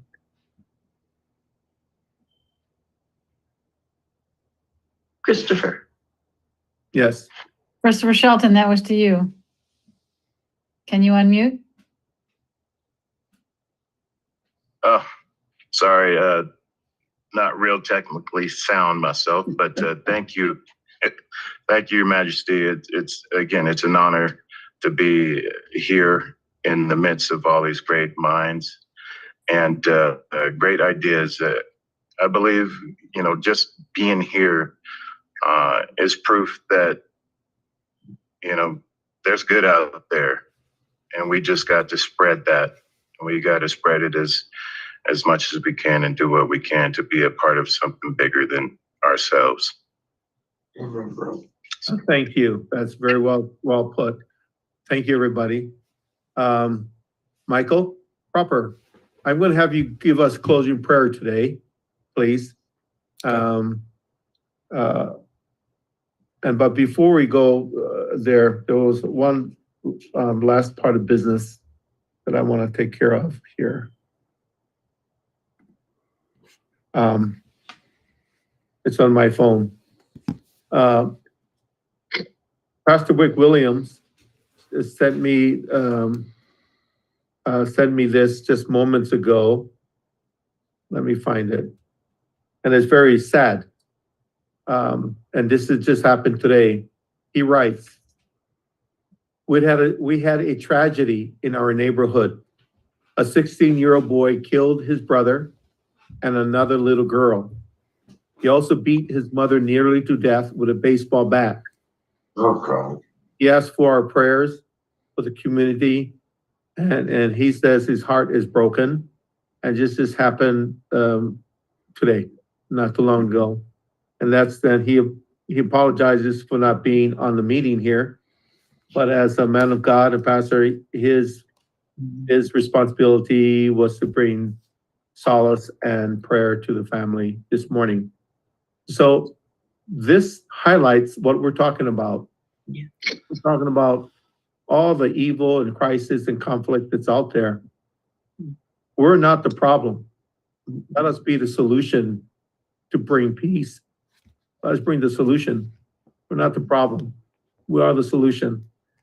And that is a remarkable statement to make because it's true. Being a solution. And as we move forward, I want to say to all of you again, tomorrow's not promised to any one of us. So I'm so grateful to have all you folks today, see all your smiling faces. I welcome your thoughts always. I'm blessed to have your thoughts, your mana'o. I'm blessed to have good thoughts. I'm blessed that we can be transparent as people, as a nation that has one journey and one beautiful thing to do, and that is to bring about world peace. And before I get there, I now see our Attorney General. You have a few minutes here. Jabbar, would you like to, because I have you on the agenda, talking about what you're doing. your work so that you can so brief us very quickly, and then we'll talk after the meeting. Sure, Your Majesty. Sure. I think I did share the status report with you, and predominantly, the work which we have been doing for almost a year now, setting up the IICJ and IICC centers around the world. Many countries have come forward, and in fact, as Dustin said, setting up USME, which is United States of Middle East, I think bringing all the countries together so that they can talk one language. And IICJ and IICC can be the solution there. They can talk one, they can use all the resources from different countries and develop the Middle East region. So for that matter, I found the UAE has come forward, and I spoke to you for this protocol which have been issued by UAE, and they are willing to work with us on IICJ and IICC centers. Plus, they're willing to set up the first embassy for Kingdom of Hawaii, and they are allocating certain land to us so that we can build the IICJ and IICC, including the Kingdom of Hawaii's first embassy there. So I'm going to discuss that in detail with you. And of course, we have been working with the Bar Council assessment for attorneys around the world. They have been waiting for quite some time with us. And some of them, we are trying new recruitment. My deputy is also working on getting new attorneys for the IICJ and IICC from different parts of the world. And I'm also working on correspondence with the president of UAE and the IICJ and IICC initiatives. Again, the predominant thing is, it should have the royal approval, and that will definitely help us establishing the peace process in the Middle East.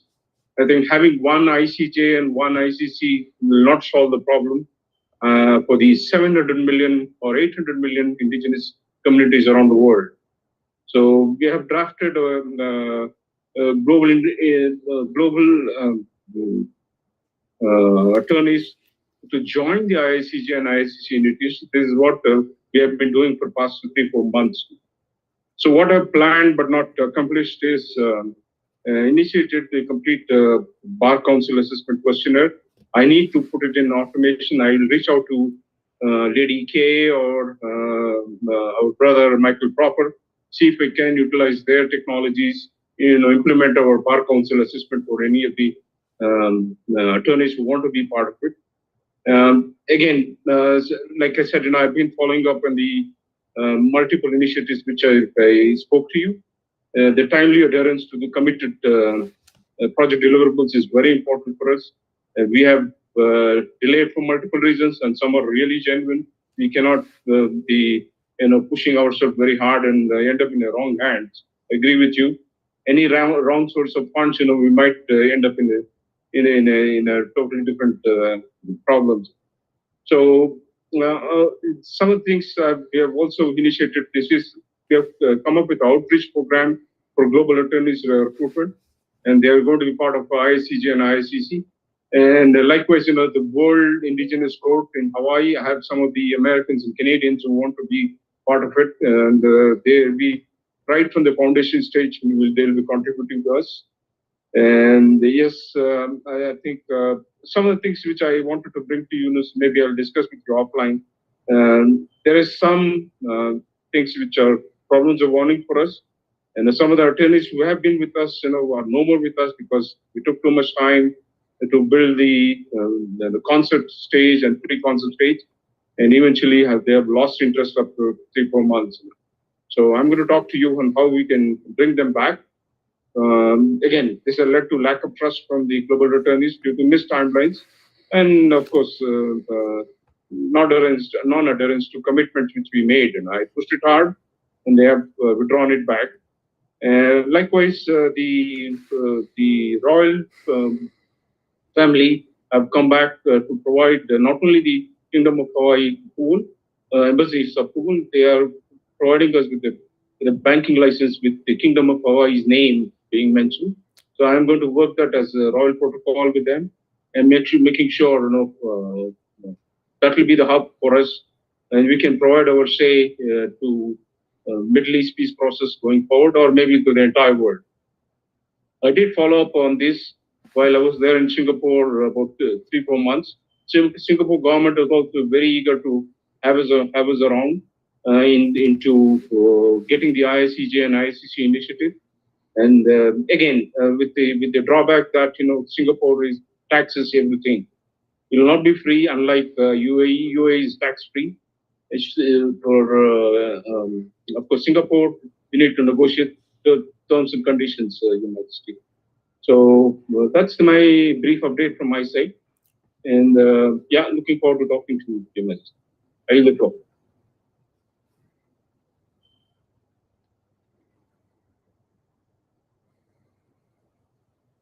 You're muted, Your Majesty. Sorry, guys.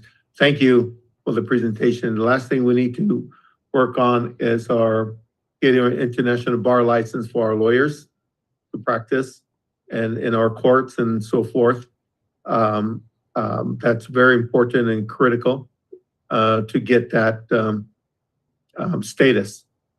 Thank you. Thank you again. Michael, would you give us closing prayer, please? Yes. Aloha, our dearest Heavenly Father. We come before thee this day with gratitude in our hearts for the opportunity to be here on this amazing earth. We ask thee for individual forgiveness and forgiveness as a people, as thy brothers and sisters and children here on earth. We're grateful for the knowledge that we know and understand that we're not alone, and that there's divine inspiration and touch within this experience that we get to live in these bodies as spirits. We give thanks for the unity that has been touched on this day, and that we ask for thy guidance that we may know and understand how we can come together, in peace and love and aloha, through loving one another and serving one another. We ask for clarity that our eyes may see and our ears may hear, that our hearts may be open. Heavenly Father, we love thee. We're grateful to be a family here on earth. We ask that our eyes may be able to understand and comprehend that we are one people. We ask that those that have been affected by war or pestilence or natural or even planned disasters, that they may be uplifted, and these experiences may be for the good, not just of the individuals and the families, but for humanity. That we may learn and grow, that our pride and our egos and our hearts may be softened, that we may be able to see others as thou sees them, that we may stop the political and religious battles. Heavenly Father, we're grateful for the experience to understand what aloha means. We're grateful and we pray for Edmund Pakisova, that his days may be long here on earth, that his heart may be strong, and his fist may be solid but of velvet, and that he serves thee. We may align with him and serve humanity. Heavenly Father, we're grateful for the struggles, but also grateful for the peace and the joy and the happiness that we all can achieve. Again, we ask for forgiveness for our shortcomings, that we may be better people, better husbands, better fathers, better mothers, better daughters, better brothers and sisters. That we may see this opportunity that we have been given each day to be able to have breath, manoha, that our families may be able to be one. We ask a special blessing, especially for those small children that have taken their last breaths this last week. We ask for peace for what is coming and strength to know that through war and pestilence and even virus and man-made destruction, that we may be able to see thy hand, and that we may be able to have gratitude like we've never known. We're grateful to live again in this dispensation, even with the chaos. We're grateful for the confusion that we may see clearly, that we may hear the specific things that each of us should be doing in our daily lives and united as the Kingdom of Hawaii. Help us to know and understand what it means to be adopted as one family and one world and one people to come together in unity. Help us to know what is right, to use our time and our energy on, and that the other distractions may just fall away. We're grateful for those hearts here that have taken so long to be able to get to this point, to unite. And we ask a special blessing upon each one of them on this call, as well as listening, and especially those that are displaced and struggling. But we give thanks for the basic, simple things of breath and beats. And we do so in Jesus Christ's name. Amen. Amen. Thank you. Thank you. You know, when you, sometimes it's hard for me to say goodbye until next time. And we said aloha oi until we see each other 2 weeks from now.